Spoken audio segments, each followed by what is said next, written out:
Terima kasih Pak Rudiana. Terima kasih Pak Maulana. Bismillahirrahmanirrahim. Assalamualaikum warahmatullahi wabarakatuh. Alhamdulillah, alhamdulillahirabbil alamin. Pertama-tama marilah kita senantiasa memanjatkan puja dan puji syukur kita kehadirat Allah Subhanahu wa taala yang pada kesempatan siang hari ini masih memberikan begitu banyak nikmat kepada kita sehingga kita bisa hadir, bisa bersilaturahmi di acara kita yaitu di coaching season wakaf.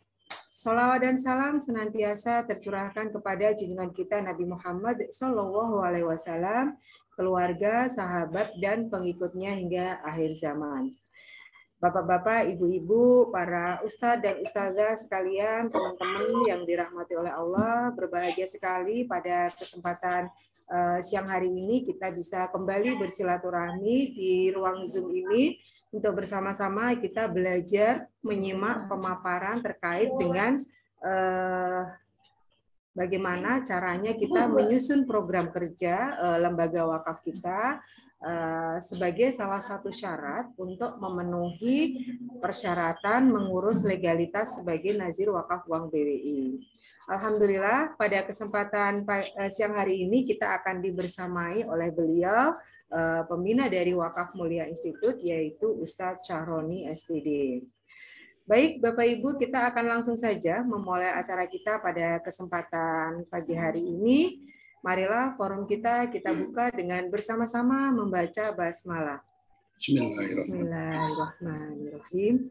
Silakan nanti Bapak Ibu bisa presensi ya di chat Zoom, sebutkan nama kemudian asal lembaga Bapak Ibu sekalian supaya nanti kita bisa mendapatkan data ya seberapa banyak lembaga yang sudah mendapatkan informasi pada kesempatan siang hari ini. Dan Ustadz-Ustadzah, acara kita pada kesempatan siang hari ini coaching season. Jadi nanti kita lebih banyak akan berdiskusi terkait dengan tema yang akan kita angkat pada kesempatan siang hari ini. Jadi nanti silakan sembari Ustadz Syahroni menyampaikan materi pembuka pada kesempatan siang hari ini, Bapak Ibu bisa langsung ya menuliskan pertanyaan-pertanyaan yang akan disampaikan, hal-hal yang akan didiskusikan itu di chat Zoom. Nah, nanti dari chat Zoom itulah kemudian juga yang akan menjadi pembahasan diskusi kita ke depan bersama Ustadz Syahroni. Kita akan masuk ke acara inti. Langsung saja kepada Ustadz Syahroni, kami persilahkan. Terima kasih Bu Isna, Bapak Ibu, Ustadz sekalian yang mudah-mudahan dirahmati oleh Allah Subhanahu wa taala. Wahaikum bitahiyatil Islam, tahiyatan min indillahi mubarakatan thayyibah. Assalamualaikum warahmatullahi wabarakatuh. Alhamdulillahirabbil alamin wa bihi nasta'inu ala umurid dunya waddin wassalatu wassalamu ala asrofil anbiya'i wal mursalin wa ala alihi washabihi ajmain amma ba'du. Alhamdulillah kita panjatkan puji dan syukur kepada Allah Subhanahu wa taala yang telah memberikan begitu banyak nikmat kepada kita, khususnya nikmat iman, nikmat Islam, nikmat sehat walafiat sehingga kita bisa berhimpun pada pagi menjelang siang ini, dan berhimpunnya kita itu dalam rangka mempersiapkan kerja-kerja kita untuk umat, insya Allah ya. Salat dan salam tak lupa kita sampaikan kepada Nabi kita Muhammad SAW, kepada para sahabatnya, keluarganya, dan orang-orang yang senantiasa berpegang teguh pada sunnahnya sampai hari kiamat nanti. Bapak Ibu sekalian, dasar kita melaksanakan kegiatan ini adalah targetnya supaya nanti masing-masing yayasan atau lembaga wakaf memiliki program kerja. Ya, itu target utamanya, memiliki program kerja. Nah, pada kesempatan ini nanti kami akan memberikan framework-nya, kemudian beberapa contoh. Nah, itulah nanti yang bisa dikaji ulang atau dilengkapi atau dioprek-oprek lagi di masing-masing lembaga dengan menyesuaikan pada kondisi lembaga masing-masing. Harapannya setelah kita melakukan ini, satu, nanti kita pada saat menyusun program itu lebih mudah, jadi nggak dari nol sama sekali gitu ya, satu. Yang kedua, program kita ini bersesuaian dengan arah kebijakan dari Badan Wakaf Indonesia. Harapannya seperti itu. Sehingga nanti ketika proses verifikasi saat kita mengajukan izin sebagai nazir wakaf uang itu relatif lebih mudah ya, karena sudah bersesuaian dengan kebijakan BWI itu sendiri. Dibandingkan misalnya kita berimajinasi secara liar, pengen bikin ini, bikin itu, tapi kemudian susah koneksinya ya dengan target-target besar di dunia perwakafan di Indonesia. Nah, harapannya seperti itu ya. Baik Bapak sekalian. Yang pertama gini sebentar. Saya akan share sebuah link ya Bapak Ibu sekalian di kolom chat. Nah, itu saya share link di kolom chat. Bapak Ibu klik ya, Bapak Ibu klik, kemudian nanti akan muncul pertanyaan. Setelah itu ada kolom untuk menjawabnya. Nah, Bapak Ibu langsung tulis jawabannya ya, langsung tulis jawabannya. Nah, ini yang pertama sebenarnya. Pertanyaan pertama, perkenalkan diri Anda, nama, yayasan dan wilayah. Setelah diklik muncul nggak halaman website, Bapak Ibu diminta untuk menuliskan ini ya, ada pertanyaan seperti ini, terus ada kotak di bawahnya, Bapak Ibu tinggal isi. Nah, alhamdulillah sudah masuk. Terima kasih Ustadz Muslik dari Yayasan Aman Palestina Indonesia di Bandung. Alhamdulillah, terima kasih Pak Ustadz Sam Jailani Yayasan Darul Azkia. Terus alhamdulillah, terima kasih Ustadz M. Maulana dari Semarang, Prof. Ish dari Yayasan Al-Mutakin, Kabupaten Tegal, Bilkisti, Yayasan Khairul Khadimul Ummah, Depok, Jawa Barat. Kemudian Arif Purbadi, Yayasan Wakaf Jalaluddin Pane, Ihsan, sahabat yatim Tangsel, alhamdulillah. Alhamdulillah masuk semuanya. Jayinto, Yayasan Pendidikan Jatikarya, Medan. Masya Allah, dari Medan nih. Dari Medan, oh dari Aman Palestina ada 2 orang, alhamdulillah. Kemudian dari Halmahera Selatan, Raihan Sami. Terus ada lagi Khadimul Ummah 2 orang, alhamdulillah dari Depok. Kemudian sahabat wakaf inspiratif Banjar, Patroman. Kemudian Rumaisya Aidina, Tangerang Selatan, Sunia Hasan, baik, alhamdulillah. Alhamdulillah. Ini 28 orang yang sudah memberikan respon, alhamdulillah. Asep Sofyan, Yayasan Darussalam Bacan. Ustadz Asep masih di Jakarta atau sudah balik nih? Kemudian Setia Budi, Yayasan Anizariyah Bogor. Alhamdulillah. Rudi Hartono, Yayasan Ulin Nuha Tegal. Ini bersama Yayasan Ulin Nuha. Ya. Kemudian Nana Mulyana, Darul Quran, Al-Jumhur Kota Cirebon. Baik. 32, Imam Syafi'i, Yayasan Bina Insani Grobogan. Alhamdulillah. Henry Sulistyo, Bekasi. Belum ada yayasan, sendiri ikut Yayasan Wakaf Mulia. Alhamdulillah, siap. Pak Henry nanti ikut mensyiarkan bersama Wakaf Mulia ya. Johan Fahyudi, BMT Atun Nisa, 34. Sudah?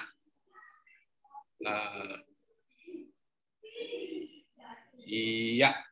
Baik, kalau sudah, Bapak Ibu, sekarang pertanyaan yang kedua.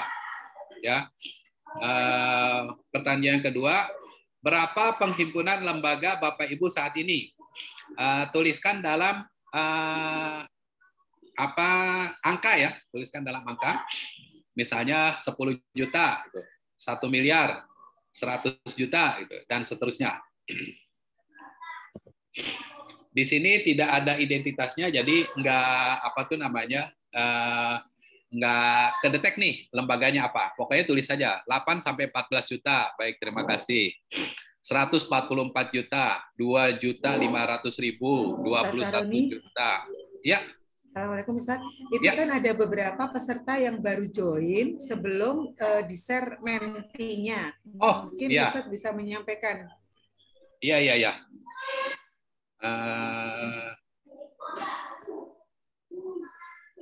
Oh iya. Nih yang baru join ya, ini saya share lagi linknya. Baik. Kalau udah nulis di linknya, nggak usah nulis lagi di chatroom ya. Nanti insya Allah ini juga terekam kok. Baik. Kurang lebih 1,7 miliar, 400 juta. Belum mulai penghimpunan. Baik, alhamdulillah. Wakaf 0, non wakaf lebih dari 1 miliar, insya Allah. Kemudian 150 juta, 600 juta. Ini baru 17 yang merespon.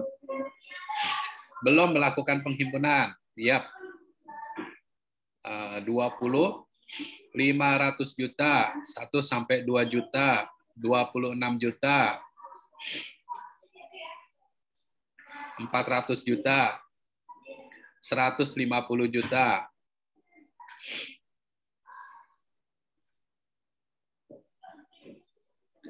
...26 orang yang merespon, 500 juta.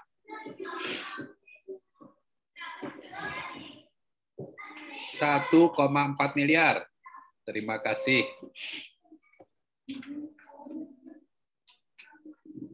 29.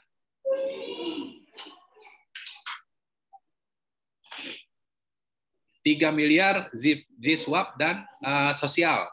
Ya. Ini 3 miliar J-Swap dan sosial. Mudah-mudahan sudah menggunakan ini ya, pelaporan keuangannya, yang ada di panduan-panduan tentang laporan keuangan, sehingga jelas mana yang zakat, mana yang wakaf, mana yang infak sedekah dan seterusnya. 32 miliar 150 juta. Ya. 31 peserta yang sudah merespon. Kurang lebih 1 miliar J-Swap. Alhamdulillah. Terus dana wakaf 2022 130 juta lebih. Alhamdulillah.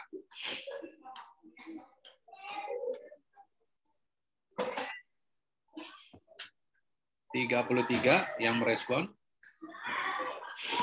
Ini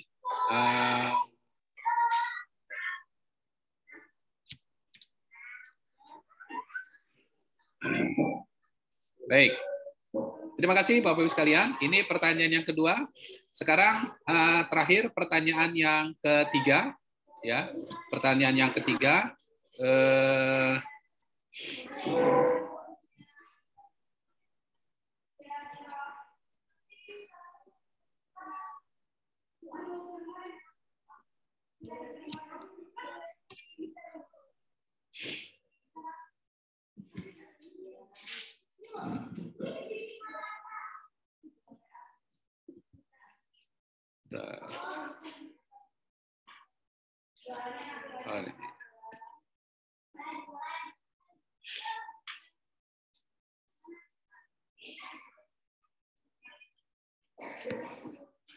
Nah, tuliskan program besar lembaga wakaf Bapak Ibu sekalian.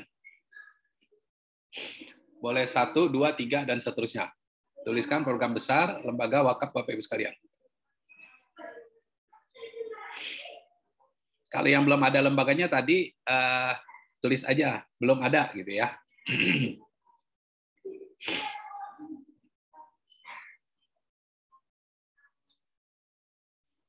Belum ada, ya terima kasih.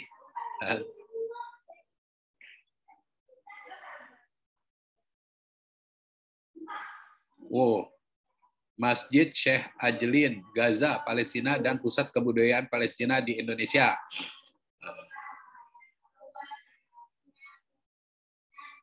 Kemudian pembangunan sekolah penghafal Al-Quran, pembangunan masjid, wakaf produktif beras, ya, wakaf melalui pengadaan lahan untuk masjid dan pusat studi Islam, membantu pemuda dan remaja mandiri, pembebasan lahan untuk masjid dan pusat studi Islam, Pondok Tafiz Insan Madani, rencana program wakaf pembangunan SMPT Harapan Bunda, kemudian menggarap tanah wakaf 2 hektar mengelola wakaf SPBU, Masya Allah.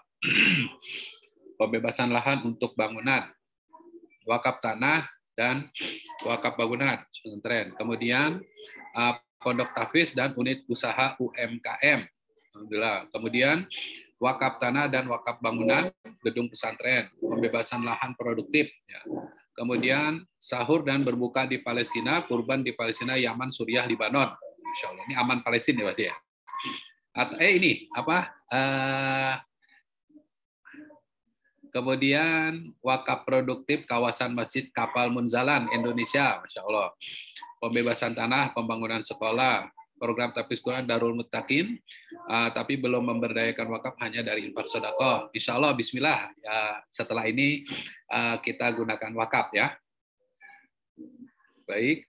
Rencana sekolah Islam terpadu, bangun wisata, UMKM produktif, wakaf pemilihan lahan, wakaf produktif UMKM, pengembangan perusahaan, kemudian pembangunan pesantren. Ya, baik.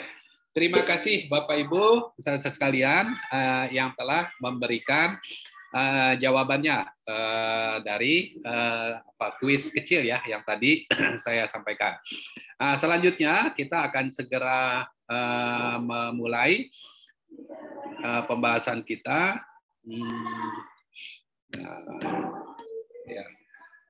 tentang bagaimana kita menyusun program ya untuk lembaga wakaf kita. Baik, Bapak Ibu sekalian. Tidak bosan-bosannya saya memberikan contoh ya Bapak Ibu sekalian terkait dengan pengelolaan harta benda wakaf ini dengan gambar yang ada di hadapan Bapak Ibu sekalian ini. Ini gambar ini selalu saya ceritakan konteksnya adalah dalam mereka membangun frame berpikir kita terkait dengan masalah wakaf ya Bapak Ibu sekalian. Jadi gambar di depan Bapak Ibu sekalian ini adalah gambar Masjid Bencoolen ya yang ada di Bencoolen Street di Singapura yang berdiri di atas tanah wakaf. Tanah wakaf. Tanah wakafnya itu atau wakifnya yang mewakafkan tanah ini adalah saudagar-saudagar dari Bengkulu. Ya, makanya dikasih nama Bencoolen Street. Kemudian setelah diwakafkan datanglah saudagar dari Arab ya yang marganya Al Junaid. Beliaulah yang kemudian membangun masjid di atas tanah wakaf tersebut gitu. Itu kejadiannya 200 tahun yang lalu. Nah, kemudian sampai sekarang selama 200 tahun itu aset wakaf ini dikelola oleh MUIS, ya, Majelis Ugama Islam Singapura. Nah, dalam perjalanannya masjid ini mengalami beberapa kali renovasi, perubahan-perubahan, dan terakhir bentuknya adalah seperti ini. Ya, jadi di tengah-tengahnya itu ada masjid, di sebelah kirinya ada hotel, di sebelah kanannya ada apartemen. Kemudian di lantai satunya itu ada ruko-ruko yang disewakan. Semua penggunaan properti yang ada di sini statusnya adalah sewa, bukan kepemilikan, karena tanah tempat membangun properti ini adalah tanah wakaf. Jadi tidak boleh ada perpindahan kepemilikan. Nah, karena statusnya sewa, maka ada income yang masuk ya ke pengelola. Oh ya, pengelolanya ini adalah sebuah perusahaan yang namanya Wares Investment. Wares Investment ini perusahaan yang dibentuk oleh MUIS tadi, Majelis Ugama Islam Singapura. Kalau di kita tuh MUI-nya ya, Departemen Agamanya yang mengelola aset wakaf ini. Kemudian mereka menyerahkan pengelolaannya kepada Waris Investment, perusahaan yang mereka bentuk itu. Kemudian Waris Investment ini memberikan profit atau manfaat dari pengelolaan harta wakaf ini kepada MUIS. Nah, oleh MUIS dananya itu digunakan untuk berbagai macam kegiatan sosial dakwah ya bagi umat Islam yang ada di Singapura sana dan sekitarnya. Nah, Bapak Ibu sekalian, jadi alurnya seperti itu mindset yang harus kita bangun ketika kita bicara tentang wakaf ya. Ketika kita bicara tentang wakaf, berbeda dengan ketika kita bicara tentang zakat. Ya, jadi perbedaan mindsetnya antara zakat dengan wakaf adalah kalau zakat itu lebih bersifat charity ya, sesuatu yang harus kita berikan langsung kepada 8 asnaf itu ya, apa yang kita terima itulah yang kita salurkan ya. Kita terima uang, kita salurkan uang, kita terima beras, kita salurkan beras ya. Itu konteksnya charity. Karena 8 asnaf itu adalah mereka-mereka yang memang butuh segera dibantu ya, tidak bisa ditunda-tunda lagi. Itu makanya kenapa harta zakat itu tidak boleh ditahan berlama-lama. Kalau zakat fitrah misalnya kita tahu itu harus habis sebelum sholat Id, ya. Kalau zakat non fitrah itu harus habis paling lambat 1 tahun penahanannya, ya. Setelah itu pokoknya harus habis. Yang kedua, mindset charity ini adalah karena harus segera disalurkan apa yang diterimanya itu, maka gitu ya, maka setiap kali kita bikin program, kita salurkan harus habis uangnya. Ketika uangnya habis, kita bikin program lagi, kita cari lagi dananya. Ya, begitu terus ya, begitu terus proses yang dilakukan kalau kita mindsetnya charity atau kita kerjanya di lembaga zakat. Tapi kalau di lembaga wakaf berbeda ya. Apa yang kita terima itu tidak boleh disalurkan. Apa yang kita terima itu harus diproduktifkan. Nanti hasil dari memproduktifkannya itulah yang kita salurkan kepada para penerima manfaat yang kita sebut dalam hal ini para mauquf alaihi. Gitu ya, Bapak Ibu sekalian. Jadi sekali lagi kalau misalnya kita menerima, ini tadi kan misalnya ada beberapa yang sedang menggalang wakaf melalui uang misalnya ya untuk pembebasan lahan, untuk bangun pesantren, maka harus dipastikan dari awal dalam perencanaannya itu ya lahan yang mereka bebaskan, pesantren yang mereka bangun itu harus mampu memberikan sesuatu yang bisa disalurkan nanti kepada para mauquf alaih, kepada para penerima manfaat ya. Dengan adanya aturan-aturan tentang keuangan saat ini dalam konteks wakaf ini, maka setiap penyaluran manfaat ya atau manfaat yang dirasakan atau diberikan kepada para mauquf alaih itu harus dimonetize ya. Kita sebagai pengelolanya harus bisa mengkira-kira ini nilai yang kita salurkan ini berapa ya. Nilai yang diterima nilai manfaat yang diterima oleh para mauquf alaih ini berapa ya, itu harus bisa kita monetize supaya apa? Supaya kita bisa memberikan laporannya.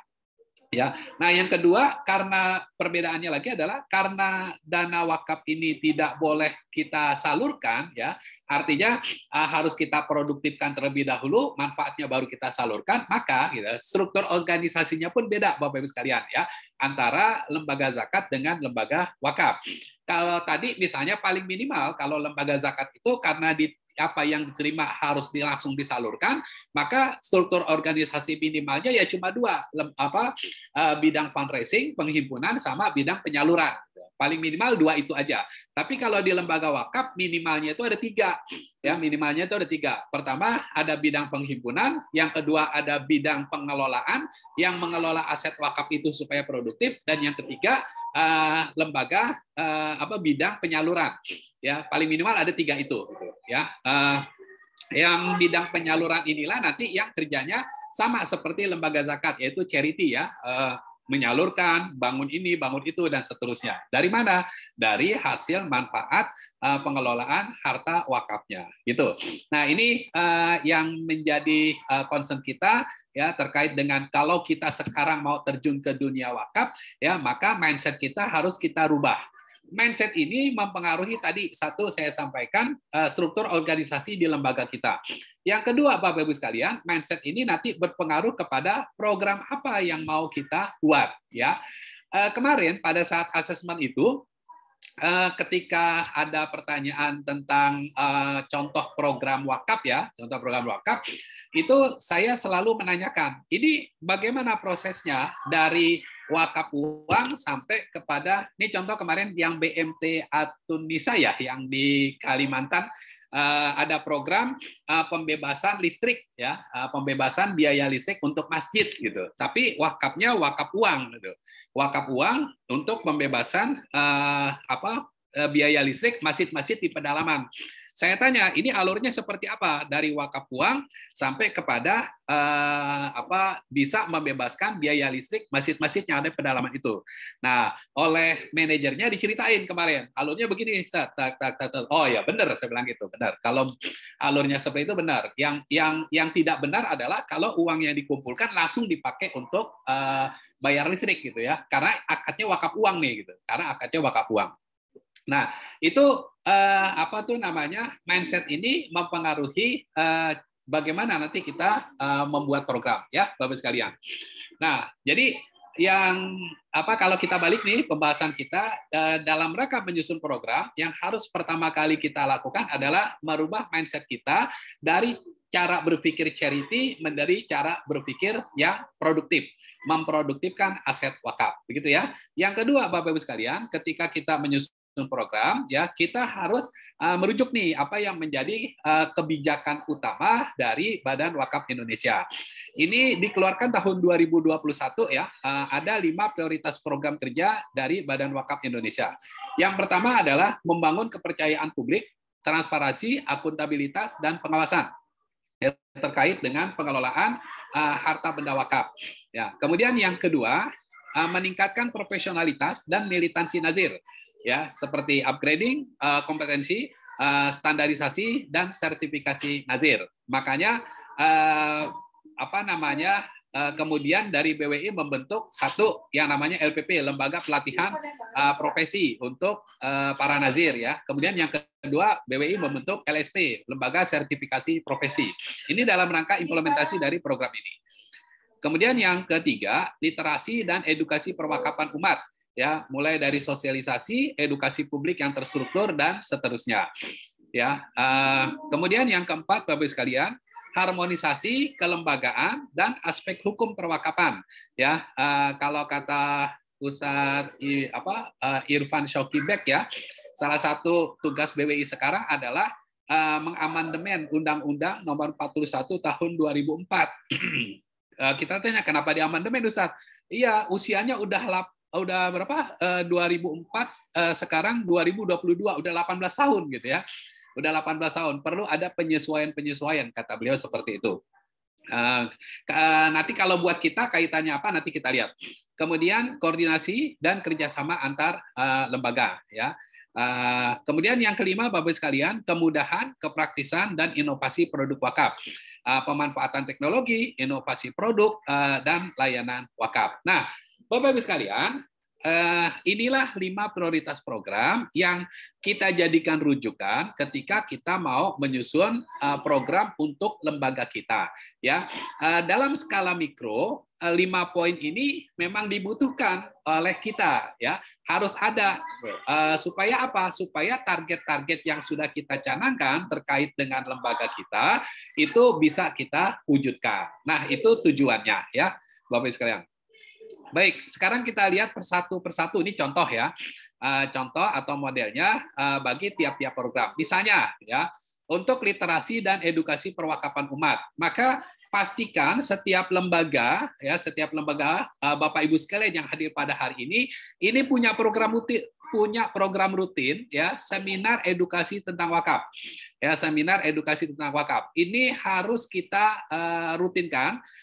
Kita pemilik lembaga itu sebagai penyelenggaranya, narasumbernya kita bisa bekerja sama dengan lembaga-lembaga terkait, atau misalnya dari orang yang ada di lembaga kita itu kita utus, kita kita bentuk ya sedemikian rupa sehingga mereka betul-betul menguasai konsep wakaf ini, dan beliaulah yang kita tunjuk untuk melakukan atau mengisi seminar-seminar yang kita adakan ya, yang kita adakan. Nah, ini targetnya adalah Bapak Ibu sekalian meningkatnya literasi umat tentang wakaf ya, dan dari setiap seminar itu kita targetkan paling tidak 10 peserta itu mendaftar menjadi wakif ya. Ini bagaimana prosesnya kan tergantung nanti cara kita menyusun materinya ya, menyusun materinya. Artinya begini, kita bukan cuma sekedar menyampaikan pengetahuan, tapi pengetahuan itu kita desain sambil mengarahkan supaya orang-orang yang ikut di acara kita di bagian akhirnya itu tergerak untuk berwakaf ya. Pengalaman saya atau kami dari Wakaf Wilayah Institute itu nggak sedikit Bapak Ibu sekalian, ketika kita bikin seminar, ketika kita bikin in-house training dan sebagainya ya, tiba-tiba di sela-sela acara ada peserta yang menghampiri kita menyampaikan keinginannya untuk berwakaf ya. Itu yang yang pertama ya, alasannya kenapa kita harus melakukan seminar edukasi wakaf ini. Yang kedua, Bapak Ibu sekalian, kenapa kita harus melakukan seminar edukasi wakaf ini? Ini adalah dalam rangka membangun branding lembaga kita, ya, dalam rangka membangun brand atau membranding lembaga kita. Lembaga kita yang tadinya nggak dikenal mungkin, ya, lembaga kita yang tadinya nggak tahu bentuknya seperti apa, tapi karena kita rutin melakukan seminar terus gitu ya, kita undang orang untuk ikut acara kita, ya, kita undang orang untuk menjadi pembicara, ya, narasumber dan sebagainya. Akhirnya lama-lama mereka jadi tahu tentang keberadaan lembaga kita, ya. Akhirnya mereka jadi tahu, oh, lembaga kita ini concern di wakaf. Kalau branding ini sudah terbangun, ya, maka mindset yang tercipta atau terbentuk di masyarakat nanti, ya, seperti ini. Oh, lembaga ini lembaga wakaf gitu. Kalau kita mau berwakaf ya ke lembaga ini gitu. Nah, itu target akhir dari branding. Bagaimana tercipta hal seperti itu, ya, Bapak Ibu sekalian. Seperti apa namanya? Cerita ya yang disampaikan kepada kami waktu kami mengundang Ustadz Anang Rizza dari pesantren Tazaka di Batang. Beliau cerita pernah selesai ada ceramah umum gitu ya, ada pengajian, terus tiba-tiba ada orang menghampiri beliau menyampaikan keinginannya untuk mewakafkan selang pom bensinnya, katanya gitu ya. Mewakafkan selang pom bensinnya. Maksudnya gimana? Jadi dia punya pom bensin, kemudian Pak Kiai disuruh nunjuk yang mana, nah itulah yang nanti diwakafkan, ya. Artinya apa? Selangnya itu sudah diwakafkan, maka setiap keuntungan yang muncul dari selang itu diserahkan kepada pesantren. Ya, terus pernah suatu ketika beliau sedang berjalan menggunakan mobil pesantren yang penuh dengan branding itu tiba-tiba dijegat oleh sekelompok orang di suatu tempat. Ketika turun ditanya kena ada apa dan kenapa, nggak taunya mereka bilang kami mendapatkan amanah wakaf, diminta untuk menyerahkan kepada pesantren Ustadz. Ya, dan waktu kami lihat mobil Ustadznya ada tulisan seperti ini, ya kami segera mengejarnya dan menghentikannya gitu. Sampai seperti itu ya. Karena apa? Brandnya terbangun. Ya Bapak sekalian, brandnya terbangun. Jadi jangan berharap ada orang mau datang berwakaf kepada kita kalau kita tidak melakukan ini. Ya, seminar dalam rangka edukasi tentang perwakafan kepada umat. Ya, nggak sedikit Bapak Ibu sekalian nanti ya momen aha, gitu, momen wow gitu, yang Bapak Ibu temukan ketika melakukan kegiatan seperti ini, ya, seminar edukasi. Kemudian yang kedua, contoh program misalnya broadcast WhatsApp, ya. Broadcast WhatsApp yaitu tujuannya sama, mengenalkan lembaga kita kepada khalayak, kemudian mengedukasi khalayak tentang wakaf, ya. Isi WhatsApp-nya enggak melulu tentang ajakan berdonasi, ya. Ini Bapak Ibu mungkin mengalami hal yang sama ya. Di handphone saya ini ya hampir setiap hari ada aja tuh, apalagi hari Jumat ya, WhatsApp yang masuk gitu, yang intinya mengajak kita untuk berdonasi gitu. Intinya mengajak kita untuk berdonasi. Saya enggak blok nomor-nomornya, ya, saya tetap tanggapi, cuman lama-lama hafal nomornya. Oh, ini dari ini, oh dari ini, dan seterusnya kayak gitu. Kenapa? Karena rutinnya. Nah, karena rutinnya. Sisi positifnya adalah gitu ya, karena tadi ya walaupun nomornya nggak saya simpan dan seterusnya, tapi saya mulai hafal, oh ini nomor dari lembaga ini gitu.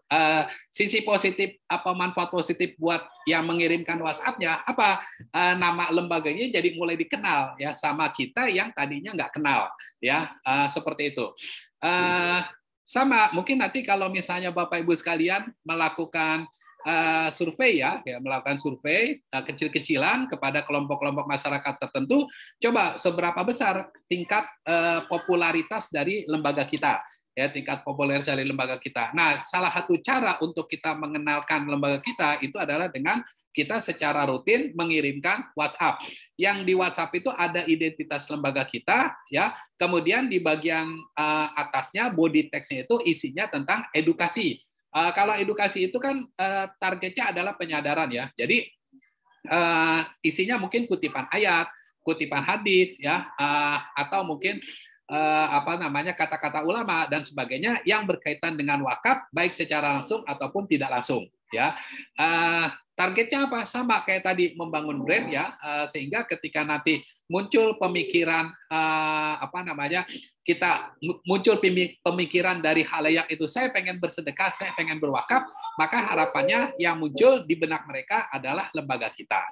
Ya, coba Bapak Ibu sekalian tulis di kolom chat sekarang ya. Kalau misalnya saya minta Bapak Ibu menuliskan nama lembaga sosial atau lembaga zakat, lembaga wakaf yang ada di pikiran Bapak Ibu sekalian.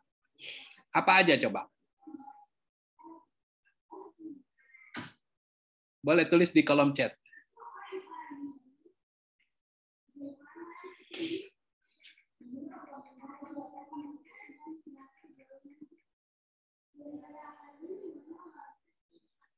Ya, iya. Iya, terima kasih.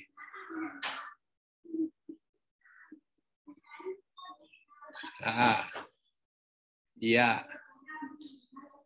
Iya. Iya, terima kasih. Terima kasih. Nah, Bapak sekalian, terima kasih sudah memberikan responnya. Saya sudah menduga yang menjadi top of mind ya lembaga yang dimaksud apa dengan pertanyaan saya tadi yang ada di benak Bapak Ibu sekalian pasti lembaga-lembaga itu ya. Satu, lembaga yang memang dalam skala nasional dia udah menguasai. Yang pertama karena faktor usianya dia paling tua, yang kedua karena jangkauan jaringannya ya, dan yang ketiga karena rutinnya lembaga ini muncul baik dalam publikasi-publikasi di secara offline ya lewat spanduk-spanduk baliho dan sebagainya ataupun lewat media massa karena emang dulu waktu awalnya itu lembaga ini ada kerjasama dengan lembaga tersebut ya dan yang terakhir mereka sering muncul di media sosial. Nah, itu nama-nama lembaga yang muncul nih di apa yang ada di top of mind Bapak Ibu sekalian itu adalah lembaga yang seperti itu. Nah, kita mencoba membangun lembaga kita ini ya bisa seperti itu dan cara yang paling mudah saat ini adalah dengan menggunakan WhatsApp ya Bapak sekalian. Makanya baiknya hal ini diprogramkan di lembaga kita masing-masing. Itu ya Bapak sekalian. Kemudian yang ketiga nih contoh ya misalnya ini tema khutbah ya, tema khutbah. Artinya kita lembaga kita menyiapkan nih tema khutbah tentang wakaf ya, khutbah tentang wakaf ya yang kita potong-potong ya, mulai dari definisinya, kemudian jenis-jenisnya, kemudian apa namanya unsur-unsurnya dan seterusnya sampai kepada manfaatnya, sampai kepada model-modelnya dan seterusnya ya, yang itu nanti kita berikan kepada dai-dai dari sebuah lembaga dakwah tertentu ya yang ini kita minta dipakai di dalam khutbah-khutbah mereka ya. Jadi mohon maaf Bapak sekalian, sepengetahuan saya sampai saat ini belum banyak khotib-khotib Jumat yang ketika khutbah Jumat itu membahas tentang wakaf. Belum ada penceramah-penceramah kita ketika di ceramah Ramadan itu membahas tentang wakaf. Kalau sedekah ada ya, kalau zakat ada, tapi kalau wakaf belum banyak. Ya, kalau wakaf belum banyak. Justru karena belum banyak yang membahas yang ini, maka momen aha dan wow-nya tadi ya ketika kita ceritakan itu akan sangat besar peluangnya ya. Nah, ini contoh tiga contoh kegiatan ya Bapak Ibu sekalian dalam konteks literasi. Ya, dalam konteks literasi. Nanti kalau misalnya Bapak Ibu punya contoh model yang lain, boleh sharing ya kepada kita, barangkali nanti jadi inspirasi buat teman-teman yang lain. Termasuk tadi ketika saya lihat penghimpunannya itu ada yang udah di atas 1 miliar ya, barangkali nanti bisa sharing juga kepada teman-teman di sini, itu bisa sampai angka segitu tuh seperti apa sih gitu ya. Baik, ini yang pertama Bapak sekalian. Ya, seperti tadi disampaikan oleh Bu Isna ya, kalau Anda misalnya nanti ada pertanyaan, boleh ditulis di kolom chat terlebih dahulu, Bapak sekalian. Baik, sekarang yang kedua, Bapak Ibu sekalian, ya, meningkatkan profesionalitas nazir, ya, meningkatkan profesionalitas nazir. Kegiatan yang bisa kita buat, ya, kegiatan yang bisa kita buat nih, diantaranya, pertama pelatihan manajemen organisasi lembaga wakaf. Oh ya, Bapak Ibu sekalian, begini. Kenapa ada poin tentang meningkatkan profesionalitas nazir. Ini kan artinya program ini bersifat internal, ya program ini bersifat internal ke dalam lembaga. Kalau dalam konteks service excellent, Bapak Ibu sekalian, sebuah lembaga itu hanya akan bisa memberikan pelayanan yang excellent kepada customer-nya kalau dia mampu terlebih dahulu memberikan service excellent kepada personil-personil yang ada di dalamnya.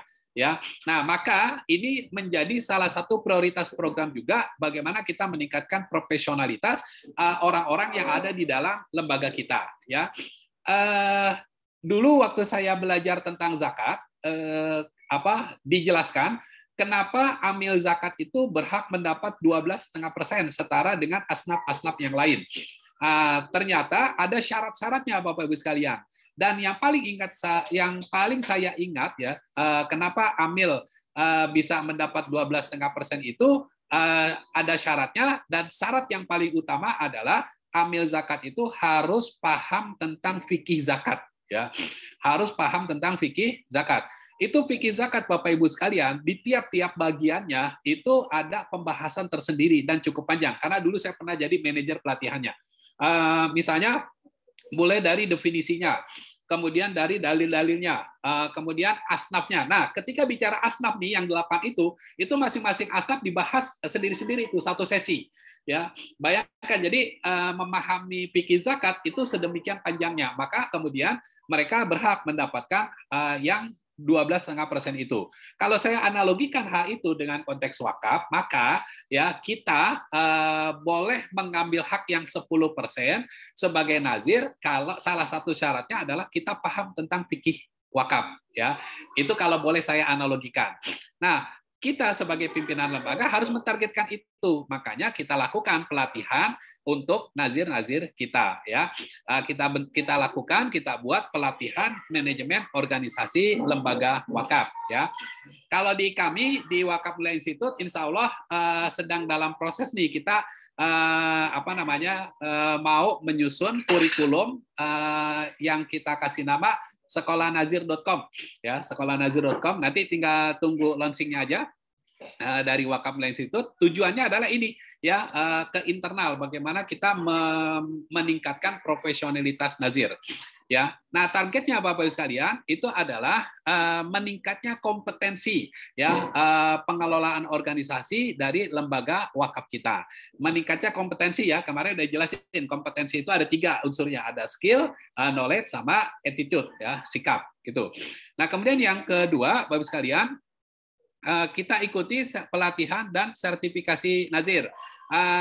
Sehingga ya targetnya ini nanti sampai kita mendapatkan para nazir kita ini sertifikat dari BNSP, ya, jadi udah terstandarisasi. Kalau kami buat polanya, ya, jadi edukasi itu mulai dari sekedar ikut seminar, ya, sampai ikut pelatihan yang intensif, sampai ikut sertifikasi. Nah puncaknya itu di situ nanti, ya, ukuran profesionalitas dari seorang nazir.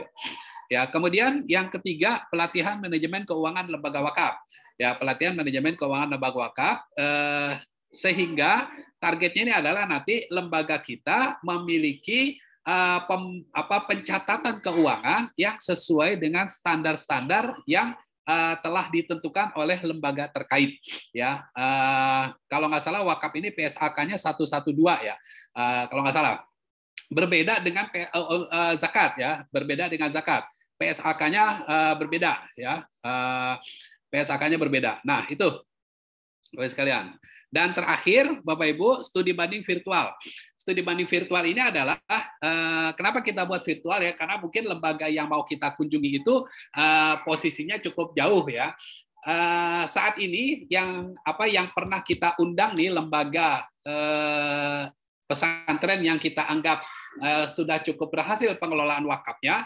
Yang pertama pesantren Tazaka di Batang, yang kedua pesantren Trubus Iman di Pasir, Kalimantan Timur. Itu kan kalau buat kita yang ada di Jawa lumayan jauh, ya, ke Pasir, Kalimantan Timur itu. Makanya kemarin kita kepikiran untuk membuat studi bandingnya secara virtual. Kalau mendengarkan ceritanya aja sih udah, ya, Bapak Ibu bisa lihat di channel YouTube-nya Wakaf Mulia Institute tentang pesantren Trubus Iman itu waktu podcast, ya, bagaimana mereka mengelola ratusan hektar ya, ratusan hektar kebun sawit yang hasilnya itu digunakan untuk mensubsidi biaya operasional pesantren. Bagaimana mereka mengelola rumah makan, bagaimana mereka mengelola kebun kurma ya. Kata kiainya di tempat mereka itu kebun kurma yang paling banyak varietasnya seluruh dunia ya. Paling banyak varietasnya. Kalau paling luasnya itu ada di Thailand katanya. Tapi kalau paling banyak varietasnya itu ada di tempat beliau. Nah, kalau kita ikut studi banding ini atau kita melakukan studi banding ini, paling tidak kita mendapatkan model ya, mendapatkan model bagaimana mengelola aset wakaf. Entah itu berupa tanah, entah itu berupa perkebunan, entah itu berupa kolam-kolam ikan dan sebagainya ya, Bapak sekalian. Nah ini kalau misalnya nazirnya sudah profesional, maka insya Allah aset wakaf ini jadi produktif dan menghasilkan manfaat yang sebanyak-banyaknya.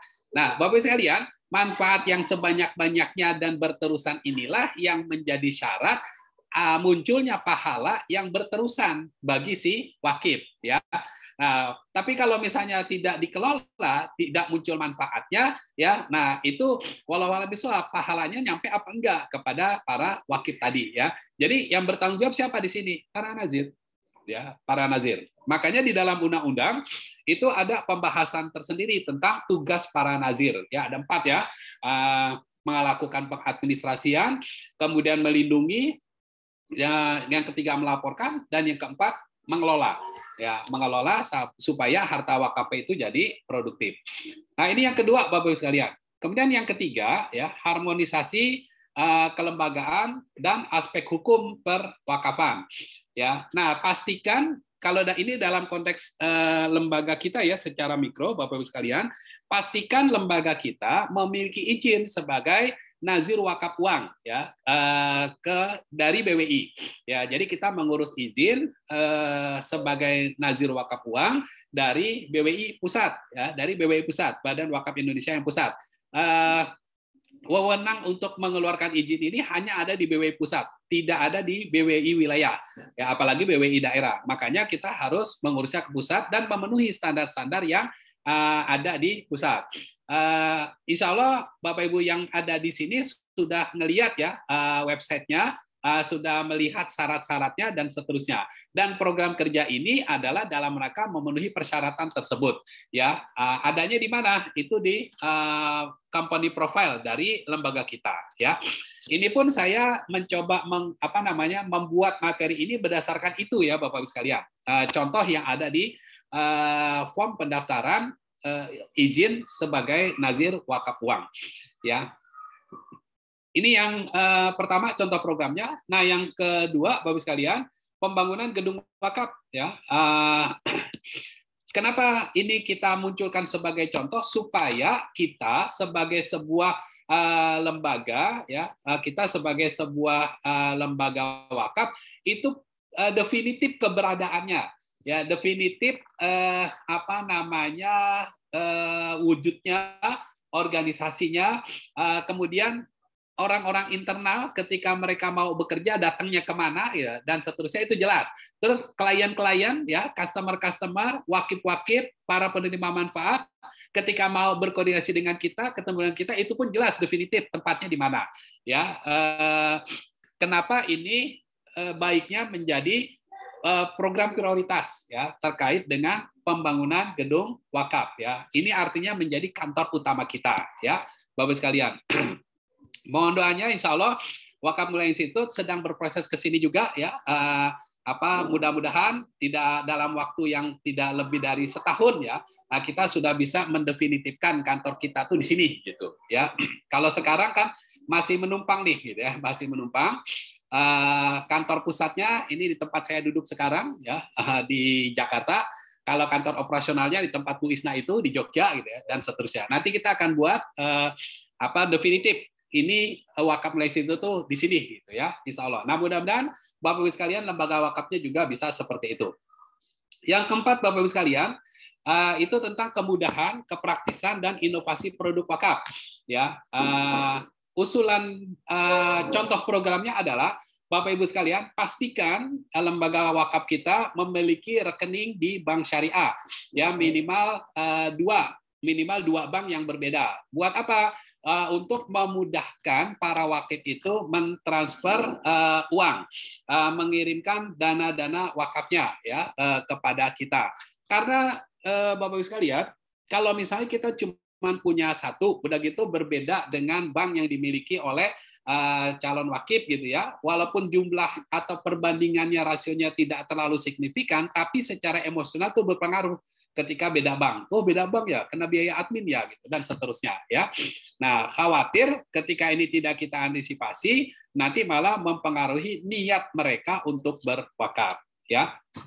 Kemudian yang kedua, pengaplikasian uang digital ya untuk pembayaran. Ya untuk pembayaran sekarang ini udah eranya memang ya segala sesuatunya tuh harus pakai aplikasi ya. Nah, kenapa enggak nanti kita juga mulai mengarah ke sana ya ketika lembaga kita sudah mulai tumbuh ya. Nah, yang ketiga, dan ini kayaknya juga sesuatu yang paling memudahkan buat kita untuk melakukan campaign program-program kita, yaitu membuat website crowdfunding. Ya, membuat website crowdfunding, yaitu dengan targetnya adalah memiliki website crowdfunding dan memiliki 1.000 fundraiser. Ya, kemarin waktu ngisi acara ini, Invest Training, saya membuka ini. Sebentar Bapak Ibu ya. Saya ingin menunjukkan sesuatu. Oh, udah tutup.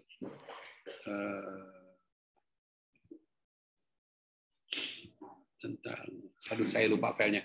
Saya ceritain aja Bapak Ibu ya. Jadi kemarin waktu saya ngisi acara Invest Training ini kemarin di itu ya Yayasan Amanah Takaful kemarin, saya membuka sebuah file tentang apa yang dilakukan oleh kitabisa.com. Jadi yang dimaksud dengan website crowdfunding itu seperti kitabisa.com itu ya Bapak Ibu sekalian, sampai dengan tahun 2018 itu dana yang berhasil mereka himpun hampir 1,5 triliun ya, hampir 1,5 triliun. Kalau nggak salah seperti itu kemarin data yang saya baca ya.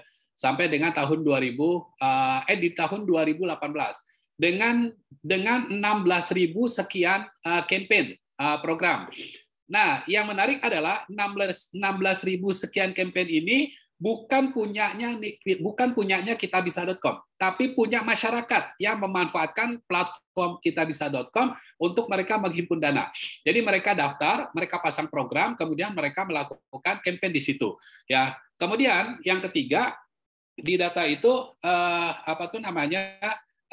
dicantumkan juga ini nih, kalau di sini saya menulisnya 1.000 fundraiser ya, mereka menyebutnya orang baik ya, mereka menyebutnya orang baik, angkanya itu di angka sekitar 1,6 juta orang. 1,6 juta orang yang mereka sebut sebagai orang baik, baik yang berdonasi maupun yang mengkampanyekannya ya, dan mereka berhasil menghimpun dana sampai dengan hampir 1,5 triliun gitu. Artinya apa? Artinya pertama, fenomenanya saat ini adalah ya masyarakat kita itu udah suka segala sesuatu yang bersifat online. Tuh. Yang kedua, mereka suka yang simple-simple ya. Kemudian yang ketiga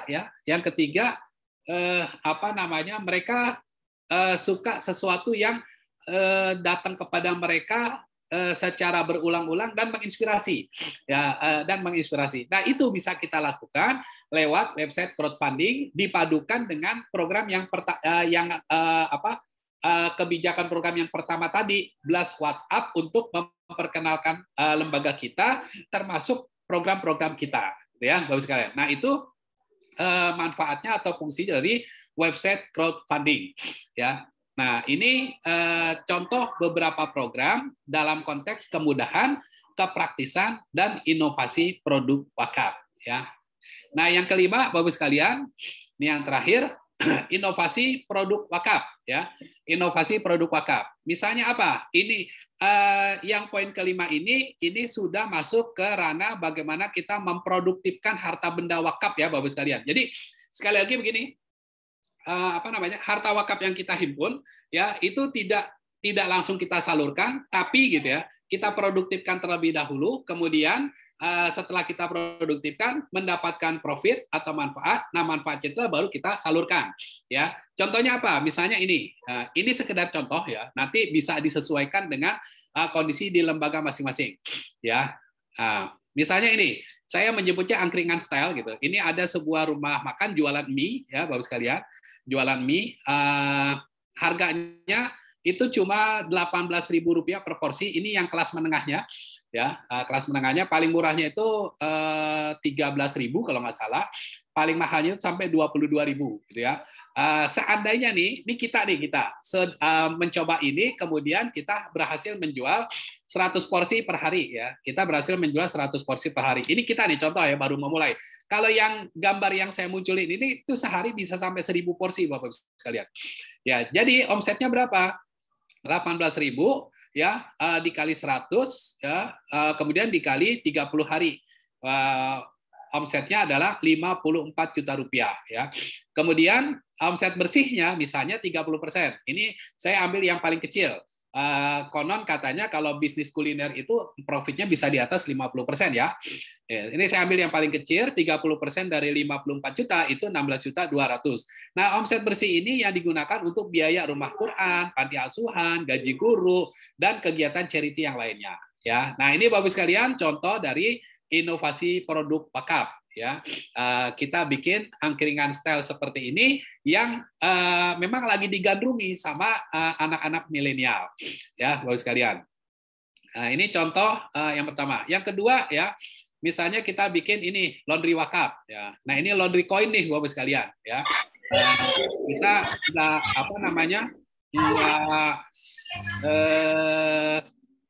nggak perlu menyiapkan tenaga ya yang banyak ya untuk melakukan proses pencuciannya, karena ini dikerjain oleh masing-masing customer.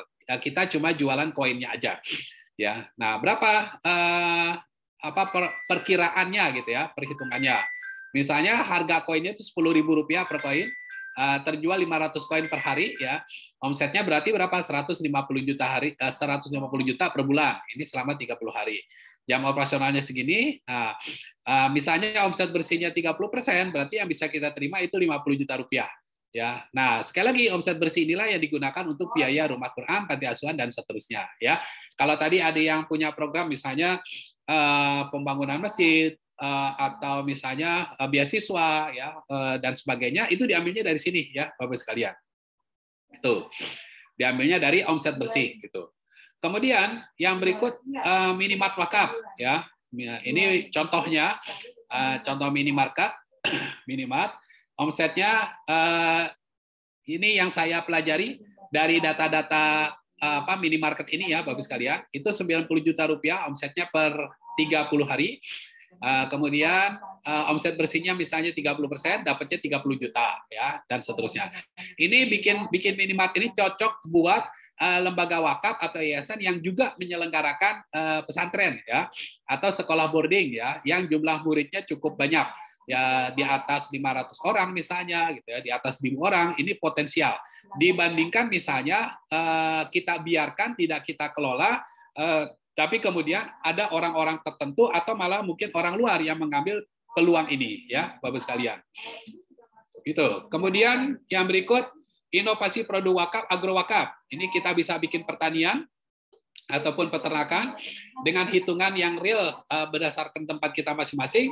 Insya Allah ada peluangnya seperti ini. Ya, kemarin di tempat sekolah yang saya rintis di daerah Bandung, menjelang Idul Adha kemarin itu dapat pesanan 300 ekor domba ya, 300 ekor domba. Kemudian karena pelayanan dan sebagainya cukup bagus ya, selesai dipotong semuanya tuh yang 300 kemarin itu, langsung ditandatangani kontrak yang baru lagi untuk 1.000 ekor ya, 1.000 ekor domba ya untuk Idul Adha tahun yang akan datang. Kenapa kok berani banget si lembaga tadi itu langsung MOU dengan kita ya? Karena beliau bilang begini, karena kandang yang kita punya ini menyatu dengan sekolah, terus juga dengan yang lain-lainnya. Jadi kalau misalnya ada calon mudhohi yang mau berkorban itu mau beli kambing datang ke tempat kita itu bukan cuma sekedar lihat kandang tapi juga bisa berwisata ya, bisa berwisata, makan nasi liwet dan sebagainya, dan itu yang membuat mereka akhirnya berani langsung kontrak 1.000 ekor ya untuk tahun yang akan datang. Kalau ini berhasil mudah-mudahan nanti bisa bertambah lagi dan seterusnya, begitu Bapak sekalian ya. Nah itu beberapa contoh dari inovasi produk wakaf ya Bapak sekalian. Nah, kemudian tadi kan di awal saya bertanya ya Bapak sekalian, kira-kira program Bapak Ibu yang besar tuh apa aja gitu. Nah, Bapak sekalian, kenapa saya tanya seperti itu? Karena memang kita harus berpikir besar ya, tapi kita kemudian melakukan actionnya dari yang kecil-kecil ya. Makanya yang saya sajikan contoh-contohnya tadi itu hal-hal yang sifatnya receh, hal-hal yang sifatnya kecil, tapi itu semua sebenarnya batu bata yang kita susun untuk kita mewujudkan cita-cita yang lebih besar. Ya, kalau di contoh company profile yang ada di form pendaftaran izin azur wakaf itu nanti ada contoh ya bahwa kita harus menyiapkan atau menentukan yang namanya program strategis ya. Kita harus merumuskan yang namanya program strategis. Program strategis itu adanya di sini Bapak Ibu sekalian, di tujuan jangka panjang. Adanya di tujuan jangka panjang, yang tujuan jangka panjang ini yang besar ya, yang membutuhkan dana tidak sedikit, itu kita pecah menjadi target-target menengah ya, yang kemudian kita wujudkan lewat kegiatan-kegiatan yang kecil-kecil tadi ya. Sehingga katakanlah begini, kita membeli yang recehan nih gitu ya, kita membeli yang recehan. Contoh tadi misalnya warung apa namanya yang angkringan style tadi gitu ya, kita kan cuma dapat berapa tadi profitnya, katakanlah sekitar 16 juta ya, 16 juta apa namanya per 16 juta rupiah per bulan per outlet gitu. Kalau misalnya kita punya 100 outlet gitu. Kalau kita punya 100 outlet berarti 16 juta dikali 100. Berapa tuh Bapak Ibu sekalian? Dikali 100, 1,6 miliar. Ya, 1,6 miliar. Nah, jadi pola pikirnya seperti itu. Kita berpikir besar, tapi kita bertindak secara locally. Ya, kita kerjakan yang kecil-kecil, tapi volumenya banyak. Ya, jangan kita berpikir lompat, pengennya yang gede-gede melulu, gitu. Tapi kemudian kita nggak punya fondasi yang kuat. Akhirnya kita kecapean, ya, Bapak sekalian.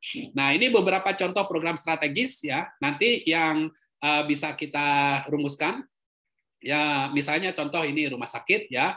Ini nanti kita tulis kita hitung ya RAB-nya berapa. Kemudian nanti program wakafnya tuh wakaf apa gitu. Nah, kira-kira untuk mewujudkan rumah sakit ini kita waktunya itu kira-kira berapa lama? Ya, waktunya berapa lama? Tuh. Nah, ini contoh program strategis. Kemudian di program strategis ini juga nanti kita jabarkan penerima manfaatnya itu apa saja, siapa saja, jumlahnya berapa dan seterusnya. Ya, Bapak sekalian. Di Tangerang itu ada rumah sakit ya, Bapak Ibu sekalian. Di Tangerang itu ada rumah sakit. Yang di rumah sakit itu nggak ada kasirnya, Bapak Ibu. Ya, di rumah sakit itu nggak ada kasirnya. Jadi orang kalau mau datang tidak tinggal daftar untuk mengetahui sakitnya apa segala macam, kemudian dirujuk ke ruangan yang mana, setelah selesai dikasih obat pulang, udah pulang aja gitu ya. Kenapa? Karena di rumah sakit itu udah punya sistem sedemikian rupa ya, pokoknya tidak ada transaksi keuangan kepada pasien. Ya, tidak ada transaksi keuangan kepada pasien, tapi rumah sakit itu bisa eksis dan bertahan, bahkan sekarang mau menduplikasi ya, bahkan sekarang mau menduplikasi ke tempat yang lainnya. Kemudian yang kedua, contoh program strategis yang kedua misalnya wakaf center ya. Kita bikin gedung wakaf, kita kasih nama apa nanti gitu ya. Yang di dalamnya itu ada perkantoran, ada training center, ada meeting room, ada kafeterianya, ada gymnya dan sebagainya. Ya, nah ini yang kita buat sedemikian rupa. Kenapa ini menjadi program strategis? Karena hampir bisa dipastikan gedung kayak begini butuh dana yang cukup banyak. Ya, butuh dana yang cukup banyak. Berarti kan kita butuh waktu juga untuk mengumpulkannya. Ya, Bapak sekalian. Nah, kemudian yang ketiga ya, program strategis yang ketiga, PAUL. Pesantren Al-Quran untuk usia lanjut ya, yang kita buat sedemikian rupa seperti ini ya, nyaman sebagai tempat terakhir buat para lansia itu ya, tapi kita isi dengan kegiatan-kegiatan kepesantrenan. Ya, mulai dari belajar baca Quran, belajar menghafal Al-Qur'an, belajar tentang keislaman dan sebagainya. Kita layani di sini. Nanti ada pelayanan keagamaannya seperti tadi, ada pelayanan kesehatannya, ada pelayanan kebutuhan sehari-harinya dan seterusnya. Ya, tinggal nanti kita hitung RAB-nya ya. Bismillah, mudah-mudahan kita bisa mewujudkan semuanya. Ini beberapa contoh saja Bapak Ibu sekalian.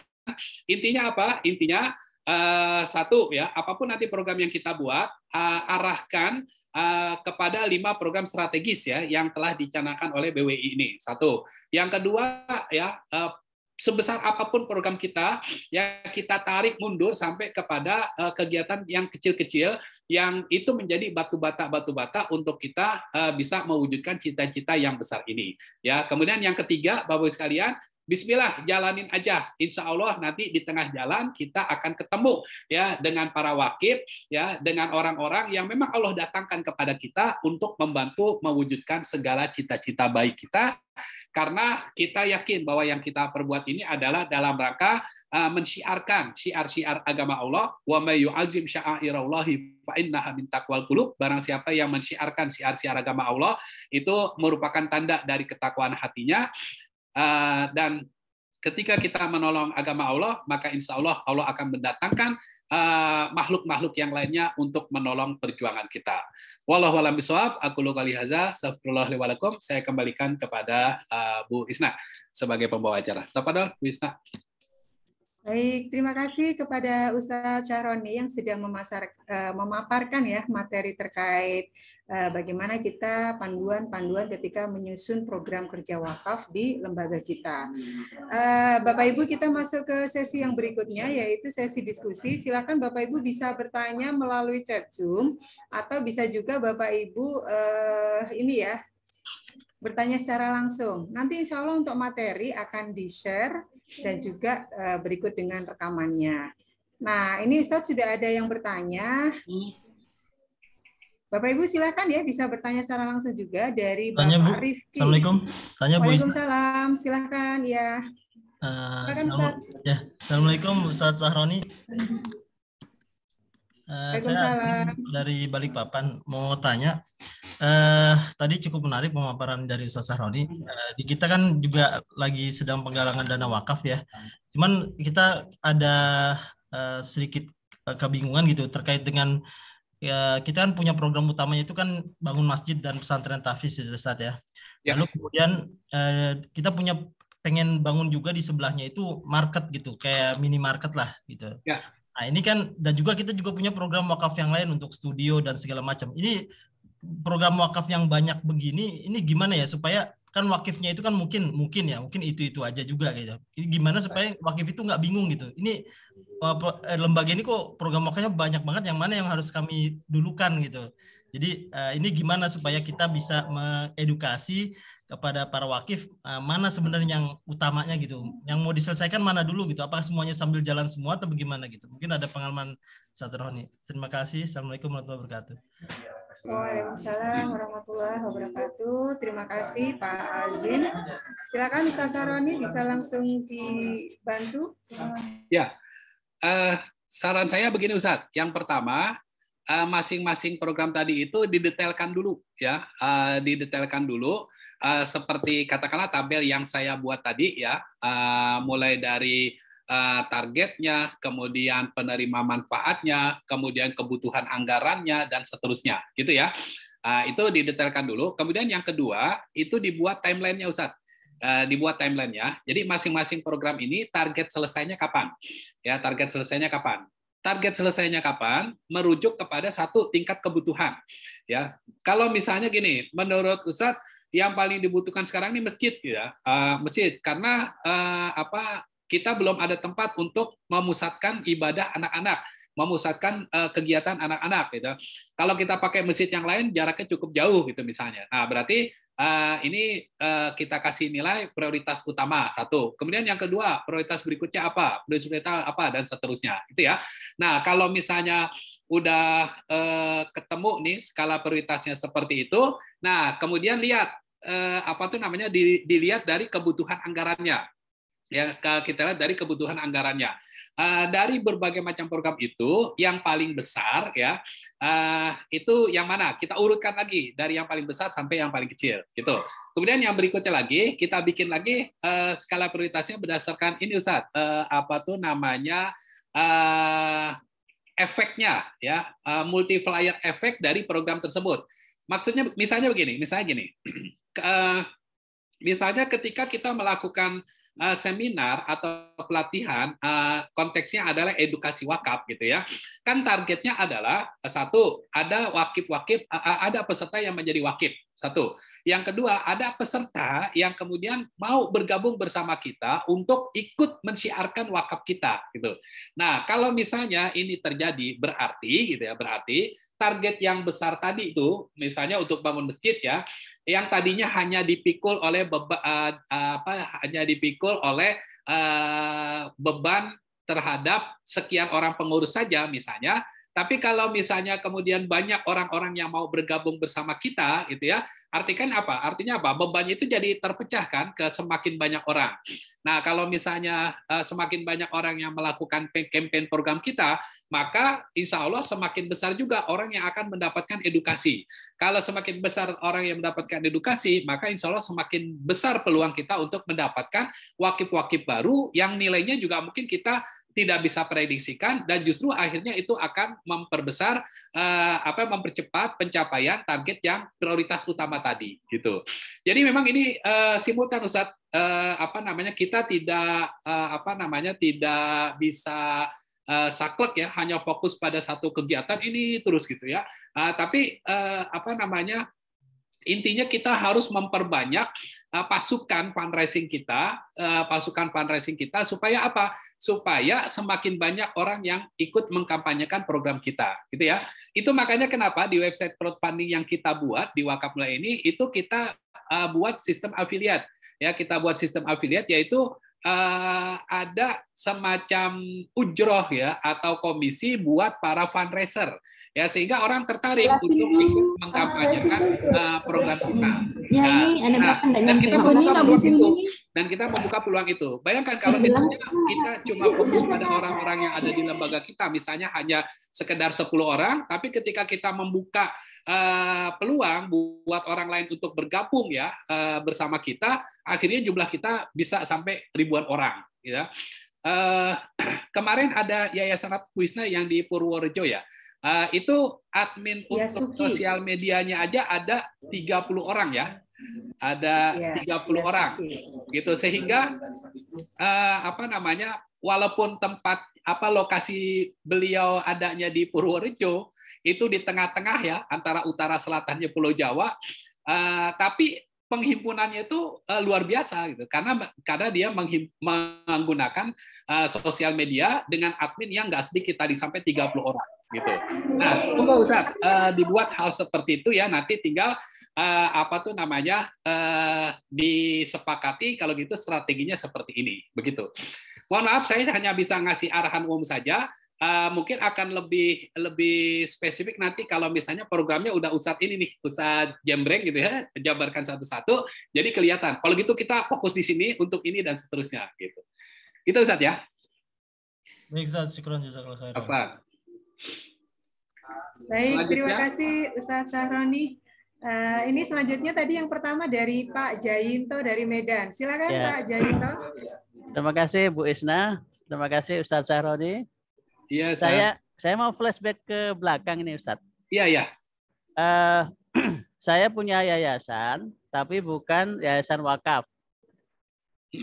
Nah, bisa nggak yayasan pendidikan itu membuat cangkang untuk mengumpulkan wakaf? Misalnya divisi apa? Apakah bisa seperti itu?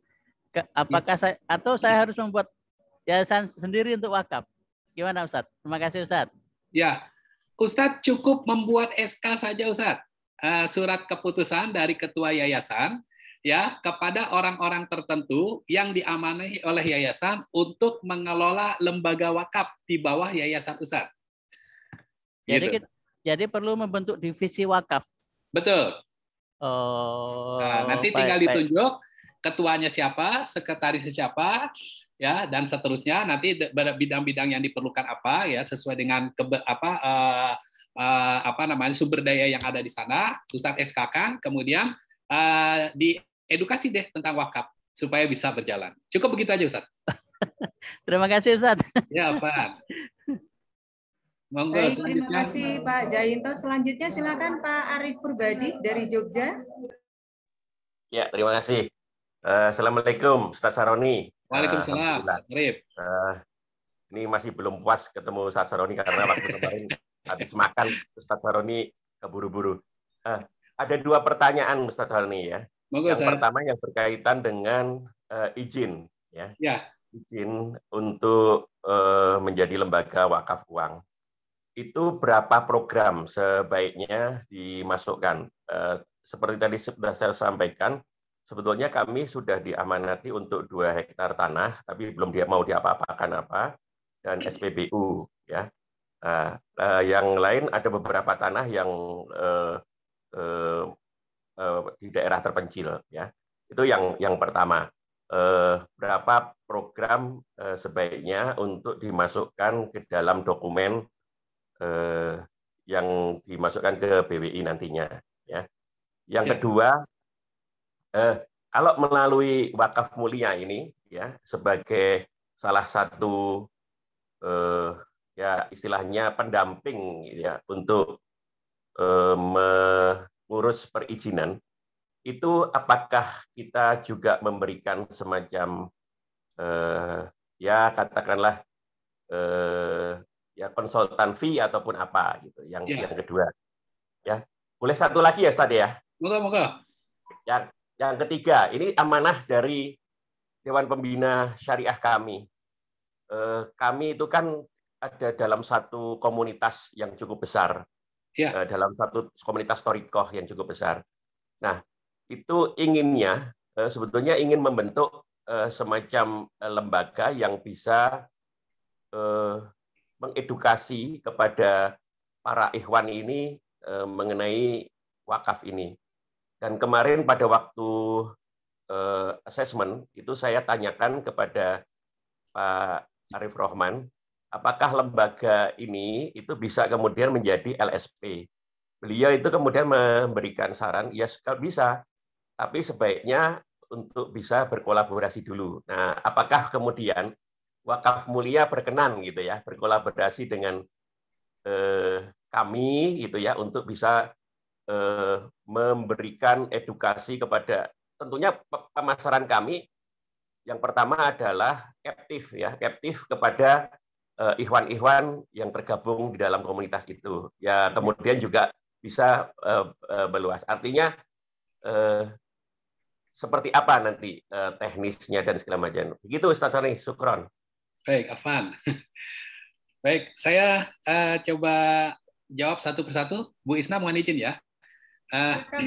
Ya, yang pertama dari belakang deh gitu. Untuk bagaimana teknis kerjasama dengan Wakaf Mulia Institute, Ustadz kan di Jogja ya. Nanti silaturahim aja ke kantor di tempat Bu Isna ya untuk kita ngobrol-ngobrol lebih lanjut bagaimana teknis kerjasamanya. Ya, insya Allah kita terbuka untuk membantu, mendampingi lembaga mana saja yang ingin mensyiarkan wakaf. Itu yang menjadi komitmen kita.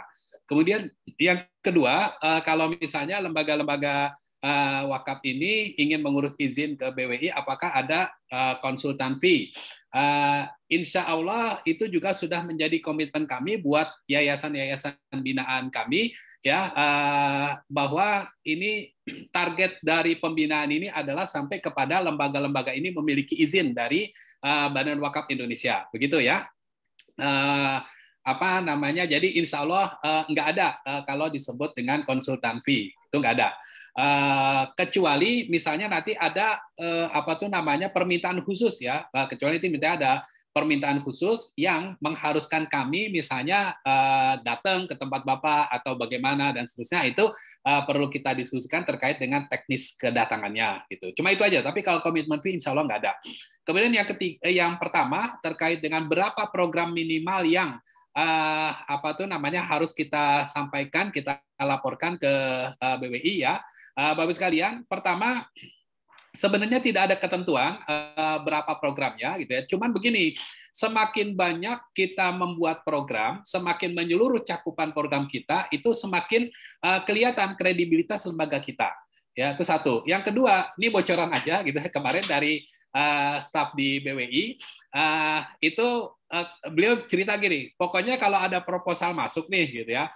Kemudian sama Ustadz Henry Tanjung dilihat programnya itu nggak jelas nih pengelompokannya, mana program yang jangka panjang, mana program jangka menengah, mana jangka pendek, itu langsung coret katanya. Ini bocoran nih kemarin pas kita ngobrol-ngobrol ya. Nah, ini yang menurut kami ya, karena kedekatan kami dengan tim BWI ya, jadi kadang ada hal-hal yang hal-hal yang enggak formal ya, hal-hal yang enggak tertulis dan sebagainya bisa kita dapatkan pada saat kita ngobrol-ngobrol ya. Baik pada saat proses asesmen, lagi makan dan sebagainya begitu ya. Bahkan kemarin waktu pulang dari Semarang kemarin itu kan rombongan BWI itu ikut di mobil saya gitu ya. Kemudian mereka minta izin supaya mampir dulu ke suatu tempat. Ternyata mampir ke suatu tempat itu menemui orang yang memang orang dari BNSP gitu, orang dari BNSP yang membahas tentang ke depan LSPB ini seperti apa gitu. Itu alhamdulillah dapat bocoran-bocorannya itu gitu ya Bapak sekalian. Nah ini jadi sekali lagi tidak ada ketentuan Bapak Ibu sekalian programnya itu seperti apa ya. Kami cuma bisa menyarankan begini, satu ya, buatlah program itu yang menyeluruh ya. Menyeluruhnya itu tadi melingkupi 5 prioritas program BWI yang saya sampaikan di awal tadi gitu ya. Yang kedua, kalau kita ngelihat contoh yang ada di form pendaftaran online tadi, itu di situ ada 3 prioritas program yang nilainya besar ya. Makanya tadi saya nyontohin tentang ini, 1 ya, 2, 3 gitu. Nah, udah kita bikin aja 1, 2, 3 ini ya, tapi bikinnya serius ya Bapak sekalian. Artinya misalnya RAB ini dihitung benar oleh orang sipil ya, orang sipil setelah gambarnya jadi gitu ya. Kemudian nanti ini untuk mendapatkan dana ini kita pakai wakafnya wakaf apa. Nah, wakafnya wakaf apa ini nanti bisa kita bisa dikonsultasikan dengan tim kami di Wakaf Mulia Institute gitu. Kemudian kita hitung timeline-nya, jangka waktunya berapa gitu dan seterusnya. Nah, begitu Ustadz Arif ya, bagaimana kita menyusun program ini ya. Nah, mudah-mudahan semakin lengkap ya, semakin menyeluruh program kita itu semakin menunjukkan kredibilitas lembaga kita gitu ya gitu. Ustadz Henry Tanjung pernah cerita kepada kami begini Bapak sekalian. Ada sebuah lembaga yang mengajukan izin sebagai NWU itu ditolak ya, ditolak. Kenapa ditolak? Karena waktu mereka di tim BWI datang ya untuk melakukan proses verifikasi hanya disambut oleh 2 orang aja gitu ya, hanya disambut oleh 2 orang aja. Waktu itu sebelum pandemi, jadi masih offline. Jadi Ustadz Henry Tanjung itu datang ke Jawa Timur ya untuk memverifikasi lembaga tersebut. Ya beliau mengungkapkanlah kekecewaannya terhadap kondisi ini, akhirnya langsung ditolak pengajuannya gitu. Jadi sekali lagi ini bukan hal yang main-main, ini hal yang serius, betul-betul harus kita siapkan secara matang gitu. Begitu Ustaz ya gitu. Demikian Bu Isna. Satu lagi boleh Ustaz Saroni. Satu lagi. Bagaimana Bu Isna? Silakan Pak Arif, silakan. Iya. Kita masih ada waktu. Masih ada waktu Ustaz. Ini mungkin karena cukup mendesak gitu. Ustaz Saroni. Ya. Kami kan lagi membangun masjid. Masjid itu hampir selesai. Cuma ini nazirnya sudah ada, ya, satu yayasan yang lain. Ya. Kami memang tergabung di dalam jamaah masjid tersebut. Nah, kami akan mengajukan membuat sumur, ya, sumur bor. Nah, ini apakah kami apa yang harus kami lakukan? Artinya wakaf sumur, ya, artinya wakaf melalui uang, ya, untuk membuat sumur dan nanti dipakai untuk wudhu. Sekarang ini masalahnya kami menggunakan pam, ya, untuk berwudhu dan segala macam itu terus terang besar sekali biayanya, ya, sehingga kami berinisiatif untuk membuat sumur bor dan kemudian menampungnya dan kemudian dijadikan untuk air berwudu. Nah, apa yang harus kami lakukan? Karena ini nazirnya sudah ada, kemudian ya kami hanya sebagai pengelola untuk dan memberikan satu arahan atau apa ya, bukan arahan tapi ide untuk memberikan wakaf sumur tersebut. Mumpung ilmunya masih fresh dari Ustadz Saroni. Terima kasih Ustadz Saroni. Silakan Ustadz. Ya Ustadz, sama seperti yang tadi Ustadz. Coba dituliskan dulu Ustadz. Aset wakaf yang sudah ada tuh apa saja, kemudian kebutuhannya apa. Ya, tadi ada kebutuhan sumur, ada kebutuhan ini dan sebagainya. Ditulis. Kemudian yang berikutnya lagi dibikin programnya. Ya, dibikin programnya. Nanti tinggal gini, Ustadz mengatur ya, ketika melakukan proses campaign atau penghimpunan dana wakafnya itu, ya Ustadz mau mainkan yang mana dulu gitu ya. Misalnya begini, ini kan kalau tadi kan saya nyebut salah satu model inovasi kita adalah misalnya dengan bikin website crowdfunding ya. Kalau kita udah punya website crowdfunding seperti ini, Ustadz, itu semua program yang mau kita bikin, semua program yang bisa mau kita laksanakan, itu kita masukkan ke sini, Ustadz, semuanya. Ya, kita cantumkan di sini semuanya. Ya, jadi termasuk tadi misalnya Ustadz bilang minimal program itu ada berapa gitu ya. Katakanlah ada 15 program. Ini 15 sih bisa dimasukkan ke sini Ustadz. Ya, tinggal nanti kita kelompokkan ya. Ini kan program wakaf ya. Ini program wakaf. Kemudian ini program sedekah ya. Kemudian namun ini tambahan event-event dan sebagainya. Nah, nanti kalau misalnya kita ya, misalnya Jumat ini mau campaign yang mana gitu ya. Campaign yang ini aja nih wakaf pesantren. Ya udah, nanti tinggal kita bikin link untuk program campaign wakaf ini gitu ya. Nah, program inilah yang kita sebarkan lewat WhatsApp kita. Ya, nanti Jumat berikutnya gantian yang ini gitu. Nanti Jumat berikutnya balik lagi ke sini begitu. Begitu Ustadz ya. Nanti itu tergantung dari penyusunan kita dari program-program ini, baik jumlahnya, timelinenya, tingkat kebutuhannya dan seterusnya. Begitu Ustadz ya. Baik, terima kasih Ustadz. Selanjutnya silakan Bu Indah dari Adara. Iya. Bu Isna atas kesempatannya. Mbak. Yang pertama yang saya tanyakan adalah dalam pelatihan ini kan lebih kepada kemarin itu undangannya wakaf melalui wakaf uang ya. Nah, sebagian ini apakah memang dari BWI sendiri menjadi prioritas gitu dibandingkan wakaf-wakaf yang lain seperti wakaf melalui uang maupun wakaf aset. Yang kedua, untuk pengurusan izin sebagai nazir wakaf itu apakah terpisah-pisah? Kalau kita lihat PUB itu kan memang setiap kegiatan izinnya satu gitu. Apakah untuk di wakaf ini misalnya satu lembaga satu izin atau per kegiatan, misalnya melalui uang satu izin sendiri, wakaf sendiri, wakaf aset sendiri, begitu. Kemudian yang ketiga yang saya ingin tanyakan itu kalau di contoh program yang dikirimkan dari wakaf mulia kemarin, ketika saya pelajari wakaf melalui uang itu kan jangka menengah, jangka pendek, jangka menengah, jangka panjang ya Pak ya.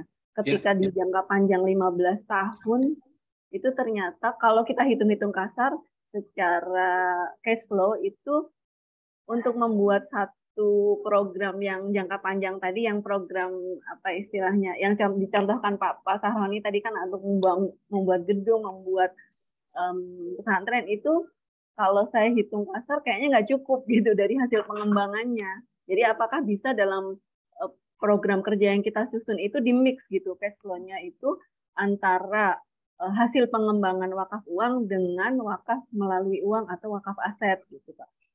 Terima kasih, pertanyaan saya itu. Assalamualaikum warahmatullahi wabarakatuh. Baik, terima kasih Bu Indah. Silakan Ustaz Roni, kalau tidak salah ada 3 pertanyaan ya Ustaz ya. Silakan. Ya, bisa direview Wisna pertanyaannya? Pertanyaan pertama tentang itu Ustadz, yang apa? Apakah memang BWI itu sekarang sedang apa ya? Ya intinya fokus ke wakaf uang dibandingkan dengan wakaf melalui uang. Seperti itu ya Bu Indah ya tadi ya? Ya. Sudah. Saya lagi buka file dulu Bu Isna.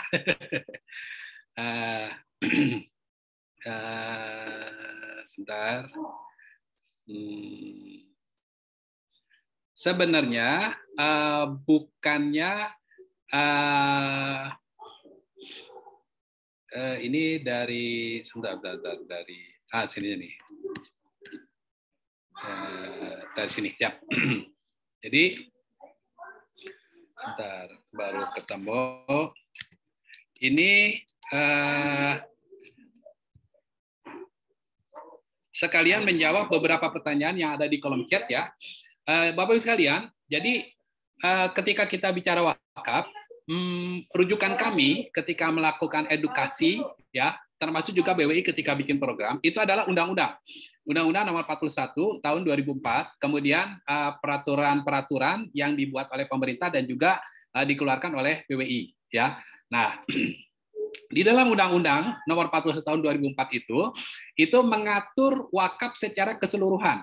Wakaf secara keseluruhan. Kemudian ketika kita bicara tentang wakaf berdasarkan jenis bendanya, itu ada 2, ada benda tidak bergerak dan ada benda bergerak. Ya, nah ini menurut ketentuannya seperti ini. Ada benda tidak bergerak dan ada benda bergerak. Ya, benda bergerak, ya, benda bergerak itu apa aja? Contohnya misalnya hak atas tanah sesuai dengan ketentuan peraturan berlaku, bangunan atau bagian bangunan yang berdiri atasnya, ya, tanaman dan benda lain yang berkaitan dengan tanah tersebut, ya, tanaman yang ada di atas tanah wakaf ya Bapak sekalian, maksudnya itu bisa diwakafkan sekalian. Jadi misalnya gini, ada orang mau wakaf tanah, di atasnya itu ada pohon kopi ya, ada pohon kopi ada 1000 pohon misalnya. Ketika diakadkan wakaf, kita tanya, ini termasuk semua yang ada di atasnya kan, gitu. Ya, itu sekalian diwakafkan. Jadi enggak bisa begini, atau bisa sih, cuman ngerepotin nazir aja. Misalnya si pemilik tanahnya bilang, enggak, saya wakafin tanahnya aja, pohon kopinya enggak saya wakafin. Kalau mau dikelola harus beli, gitu kan. Itu ngerepotin namanya. Nah, ini yang disebut dengan benda tidak bergerak, dan ini yang paling banyak diketahui oleh kebanyakan kita tentang wakaf itu seperti ini, hanya dengan aset, ya, dengan tanah, bangunan, dan seterusnya, begitu. Nah, padahal di undang-undang ini disebut bahwa kita juga bisa berwakaf dengan benda bergerak. Benda bergerak itu apa aja? Ya, seperti uang, logam mulia, surat berharga, dan seterusnya. Nah, istilah wakaf uang itu munculnya dari sini. Ya, istilah wakaf uang itu munculnya dari sini. Ketika membahas tentang wakaf berdasarkan bendanya. Nah, kemudian dari sini ya, kemudian di undang-undang dan di peraturan-peraturan, terutama peraturan BWI nomor 1 tahun 2020 itu diatur secara spesifik tentang wakaf uang, ya, tentang wakaf uang. Nah, pilihan program wakaf uang itu ada wakaf uang, ada wakaf melalui uang, ada wakaf uang abadi, ada wakaf uang sementara, dan yang terakhir ada wakaf asuransi jiwa syariah. Nah, kalau pertanyaannya, ketika kita mau bangun rumah sakit, ketika kita mau bangun pesantren, kita mau bangun ini dan seterusnya, kita pakai konsep wakaf yang mana? Bisa semuanya. Ya, bisa wakaf melalui uang, bisa wakaf uang abadi, bisa wakaf uang sementara, dan juga kalau misalnya ada orang yang mewakafkan manfaat asuransi jiwanya, begitu. Ya, kita terima, kemudian pemanfaatannya kita pakai untuk membangun proyek-proyek wakaf kita, gitu. Termasuk tadi ada pertanyaan juga di kolom chat ya, boleh nggak dicampur kita bangun aset katakanlah misalnya pesantren kita, ya sebagian dengan dana investasi, sebagian lagi dengan dana wakaf. Bisa ya, bisa. Kenapa? Karena prinsipnya sama. Si investor sama dana wakaf itu sama-sama harus mendapatkan dividen bagi hasil, ya. Cuman bedanya adalah dividen yang diterima oleh si investor yaitu untuk keperluan pribadinya, sementara dividen yang didapat dari dana wakaf itu dikembalikan kepada para mauquf alaih, begitu. Atau tergantung ininya, tergantung akad wakafnya. Ya, tergantung akad wakafnya. Kalau akad wakafnya mustarak, ya, kalau akad wakafnya mustarak, ya itu kan artinya apa? Bisa sebagian untuk masyarakat umum, bisa sebagian untuk ahli waris. Maka si wakif itu berhak juga ya untuk memberikan dividennya itu untuk ahli warisnya. Gitu. Ya, jadi simpelnya seperti itu ya, Bu Indah. Jadi bukannya kita fokus hanya pada wakaf uang, tapi sesungguhnya pilihan program wakaf uang menurut undang-undang itu ada 4 ini, gitu ya. Nah, kemudian karena ini kita bicara tentang uang yang harus jelas pencatatannya, baik yang masuk ataupun yang keluar, ya harus jelas juga pelaporannya, makanya dan supaya memudahkan juga pengawasannya, makanya kemudian BWI membuat ketentuan tentang bahwa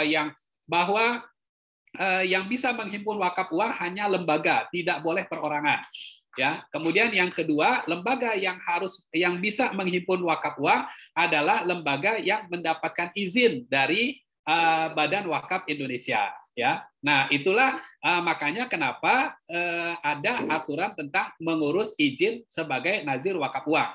Dan salah satu syaratnya 2 orang dari pengurus lembaga yang dimaksud harus punya sertifikasi sebagai nazir wakaf uang. Begitu Bu Isna. Jadi kalau ini ya Pak, boleh saya review ulang. Berarti kalau untuk yang sebagian nazir wakaf yang non uang tapi menerima aset saja, berarti itu bisa tidak perlu dituangkan dalam permohonan ini, atau karena kan permohonannya hanya nazir uang saja berarti ya Pak ya? Betul. Kalau misalnya selama ini lembaga ibu sudah mendapatkan amanah wakaf berupa tanah, itu nggak perlu izin.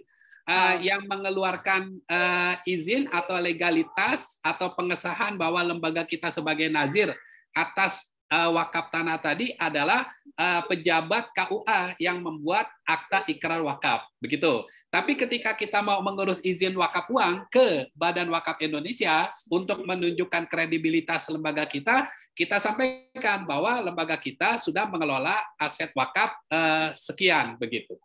Baik. Ya. Baik. Demikian Bu Isna, selanjutnya. Ya, silakan Prof. Isi, Bunda, ya silakan.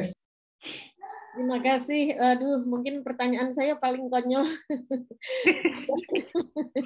Saya lembaganya kan lembaga kecil aja, karena itu kan dulu memanfaatkan rumah peninggalan orang tua supaya ada jariah mengalir ke orang tua, lalu kita anak-anak sepakat rumah itu terus direnovasi jadi pondok tahfidz Quran. Jadi masih skala kecil, santrinya masih 30. Kapasitas sebenarnya bisa 36 gitu ya, dari tanahnya 800 atau 1000 meter persegi kalau nggak salah. Nah itu sudah ada rumah kecil juga untuk ustadznya yang di sana gitu ya. Jadi ada ustadz yang utamanya satu. Kebetulan kita berafiliasi dengan pondok Wadi Mubarak di Bogor. Jadi kita programnya program afiliasi dari Wadi Mubarak. Nah, saya belum kepikiran karena selama ini belum pernah mengelola wakaf. Jadi belum kepikiran mau bikin program apa. Kalau kemarin waktu dengan asesor itu ya dapat ide, ya paling yang bisa dilakukan paling endowment fund itu ya, wakaf uang abadi itu paling nantinya akan menggalang seperti itu. Kalaupun nantinya next time jangka panjangnya akan ingin menambah kapasitas santrinya, ya paling membuat bangunan tingkat di atasnya yang sekarang itu, semacam itu. Jadi ini masih blur ini, terus terang aja Ustaz Haroni, paling itu tadi. Selama ini kan juga penggalangan dana masih sedikit sekali karena memang kan masih hanya dari saudara dan teman dekat aja, jadi infak gitu, sebulan paling ya kita dapat antara 8 sampai 14 juta. Nah, spending kita sekitar 35-an. Jadi yang selebihnya itu ditanggung oleh para pembina yayasan yang juga kakak-kakak sendiri gitu. Jadi nah ini kan kebetulan kakak-kakak udah pada sepuh, justru saya itu kemarin tertarik dengan flyer yang sharing itu karena tujuan utamanya pengen optimalisasi lagi fundraising-nya gitu, supaya infaknya atau apapun yang bisa membantu biaya operasional nanti bisa lebih optimal dan bisa sustain pondoknya. Jadi memang cita-citanya kemarin sederhana banget sih, begitu melihat ini kayaknya aduh hebat banget, cuma tenaganya tenaga dan kemampuannya. Jadi mungkin kalau yang kebayang yang kayak masih yang sepertinya yang dalam waktu dekat manageable paling itu ya Ustadz, paling tadi mungkin menggalang dana kayak wakaf uang abadi itu, karena dulu sebenarnya kakak saya juga ada yang udah kepikiran, kepengin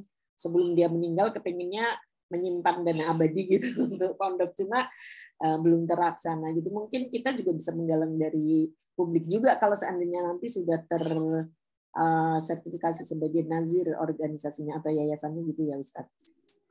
Mohon pencerahan, terima kasih. Ya, silakan Ustaz. Ya, mohon maaf dari penyampaian Prof. tadi saya ingat materi ini Bapak sekalian.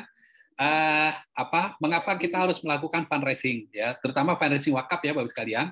Yang pertama adalah untuk membiayai program dan organisasi kita. Nah, kan setiap kita tuh punya cita-cita, punya keinginan, punya amanah ya. Nah, kan pasti program dan organisasi kita itu ada ininya memerlukan biaya ya untuk keperluan operasionalnya. Ini seperti ada pertanyaan di sini, bagaimana dengan program untuk sosial yang tidak ada profitnya sehingga tidak ada bagian untuk operasional nazir? Mohon pencerahannya. Nah, kalau yang seperti ini Ustadz Ihsan ya, itu dimasukkan ke dalam ranahnya mauquf alai, penerima manfaat. Berarti Ustadz harus punya program lain yang mengelola aset wakaf itu sehingga mendatangkan profit gitu. Untuk kelengkapan pengerjaan nazir wakaf, apakah proker wakaf mesti detail sampai RAB serta gambar-gambar detail berbiaya tidak kecil? Iya, sampai detail Ustadz. RAB-nya harus ada, gambar-gambarnya ada, kemudian kalau anggarannya mungkin secara general aja, karena ini bukti bahwa kita nggak main-main, kita serius kepengen mewujudkan cita-cita kita ini. Kalau untuk mendapatkan gambar kan berarti kita harus berkomunikasi dengan arsitek, dengan orang teknik sipil dan seterusnya. Untuk itu diperlukan biaya. Kalau nggak salah arsitek itu bayarnya sekitar 2-3% ya dari RAB. Nah, kalau misalnya seperti itu kita tawarkan aja, mau nggak wakaf ya, ini diwakafkan aja, karya mereka tuh diwakafkan. Jadi mereka tidak kita bayar, tapi mereka mendapat kita berikan sertifikat wakaf ya. Kemarin saya dapat kiriman ini link ya, link Instagram, pembangunan pusat apa gitu yang diinisiasi oleh Manarul Ilmi ITS. Ya, jadi yang membangun itu arsitek alumni angkatan tahun 2004, ya gambarnya bagus Bapak sekalian, detail gitu, dan itu wajar kalau dia mendapatkan bayaran ya senilai 3% dari RAB. Tapi itu diwakafkan oleh si arsiteknya itu. Jadi lembaga nggak perlu bayar apa-apa. Apakah boleh jika biaya marketing ya serta biaya awalnya untuk publikasi wakaf menggunakan dana pinjaman dari kas infak sodako? Boleh, insya Allah ya. Bahkan kalau minjamnya dari infak sodako ya ini kita anggap itu sebagai bagian dari operasional ya, biaya operasional untuk pengembangan lembaga ya, bisa diarahkan ke situ. Kira-kira begitu Ustadz Ihsan ya. Nah, yang kedua Bapak Ibu sekalian, alasan mengapa kita harus melakukan fundraising adalah menjaga kesinambungan organisasi. Ya kan kita kepengen ya Bapak Ibu sekalian, organisasi kita ini tetap eksis, tetap memberikan manfaat meskipun kitanya sudah tidak di situ lagi. Gitu. Maka perlu kita siapkan dana operasionalnya. Ya. Kemudian yang ketiga menciptakan daya jual organisasi. Ya, kenapa tadi ketika saya tanya ya hampir semua menjawab lembaganya A ya. Karena ya selama ini yang menjadi top of mind dari dunia filantropi Islam ya lembaga itu gitu. Nah, kita sedikit demi sedikit mencoba menaikkan itu apa namanya kredibilitas atau daya jual organisasi kita lewat program-program yang kita buat. Kemudian yang keempat, menampung sifat sosial masyarakat, Bapak Ibu sekalian ya. Ini menurut survei itu Indonesia adalah negara nomor 1 paling dermawan di dunia. Ya, negara nomor 1 paling dermawan di dunia. Orang Indonesia itu mudah kasihan. Ya, nggak boleh ada bencana sedikit nyumbang, ada ini sedikit nyumbang. Bahkan yang terakhir kena prank ya, ketika ada anak apa tuh namanya anak sultan. Jadi penjaga sendal gitu ya, orang pada ngumpulin duit aja gitu ya, nggak taunya itu anak sultan. Ya, kemudian yang berikut ini apa namanya mengurangi ketergantungan ya, mengurangi ketergantungan terhadap donatur 1-2 orang saja, mengurangi ketergantungan terhadap donatur dari 1-2 lembaga saja ya. Makanya Bapak sekalian kalau kita pakai sistem fundraising yang retail yang recehan tapi jumlahnya banyak itu insya Allah aman. Kenapa? Karena kalau misalnya ada 1-2 orang yang berhenti berdonasi itu tidak terlalu berpengaruh secara signifikan kepada lembaga kita ya. Kemudian yang keenam, kenapa kita melakukan fundraising itu adalah dalam rangka menjalankan perintah Allah Subhanahu wa taala. Dalam surat At-Taubah ayat 103, khuz min amwalihim shadaqatan tutahhiruhum wa tuzakkihim biha wa sholli alaihim inna sholataka sakanul lahum. Ya, dan ambillah dari sebagian harta mereka sebagai sedekah mereka. Ya, tutahhiruhum yang mensucikan mereka, wa tuzakkihim yang membersihkan mereka. Membersihkan dan mensucikan harta-harta mereka, wasoli alaihim dan doakanlah mereka. Makanya Bapak Ibu sekalian kalau ada orang berwakaf, bayar zakat, bayar sedekah, jangan lupa didoain. Itu perintah Allah juga ya. Wasoli alaihim inna sholataka sakanul lahum. Karena sesungguhnya doa kita itu menenangkan hati mereka ya. Jadi orang yang bersedekah itu jadi tambah puas, tambah yakin dan seterusnya. Inilah apa namanya perintah Allah tentang after service ya kalau bahasa kerennya gitu, pelayanan purna jual ya, inna sholataka sakanul lahum ya, karena sebenarnya doa kita, pelayanan kita terhadap orang-orang yang bersedekah itu akan menenangkan hati mereka.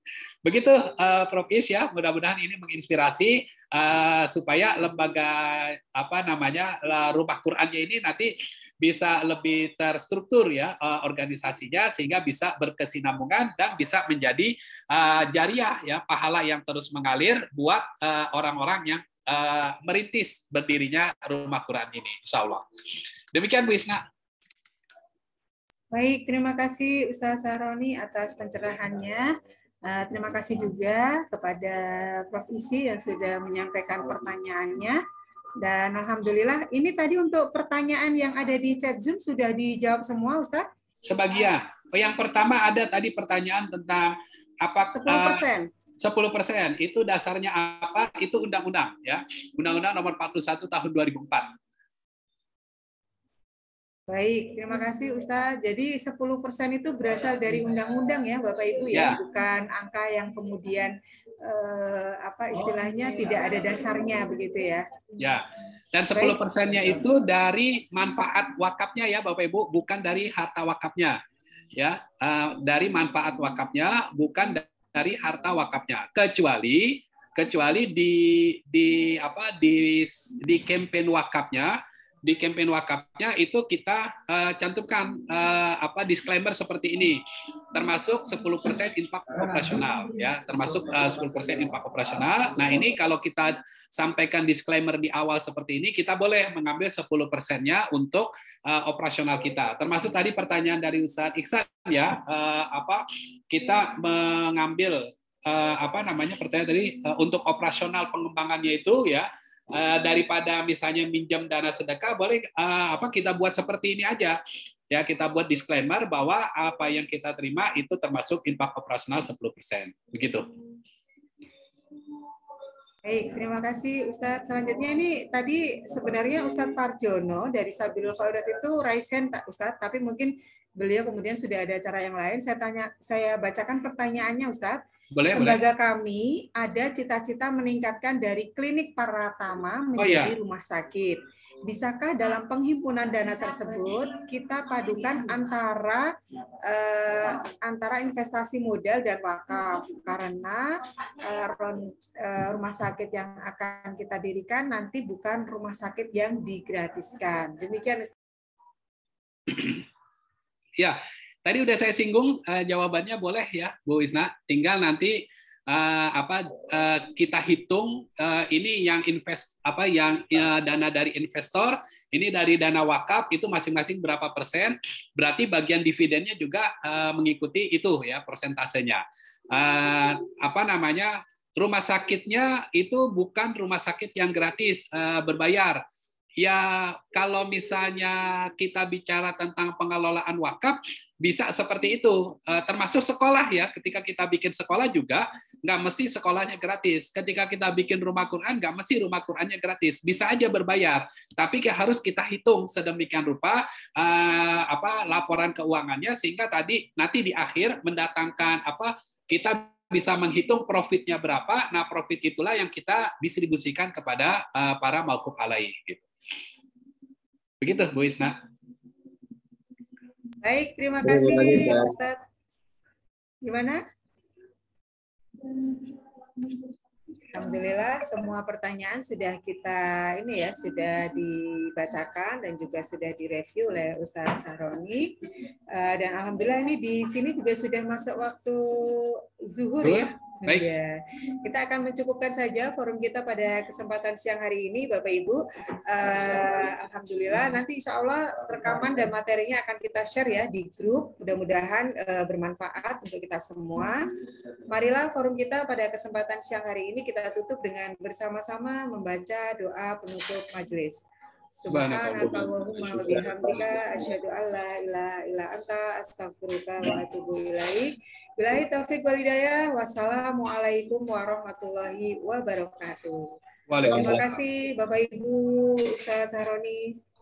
Ya, Terima kasih, Ustadz Sahroni.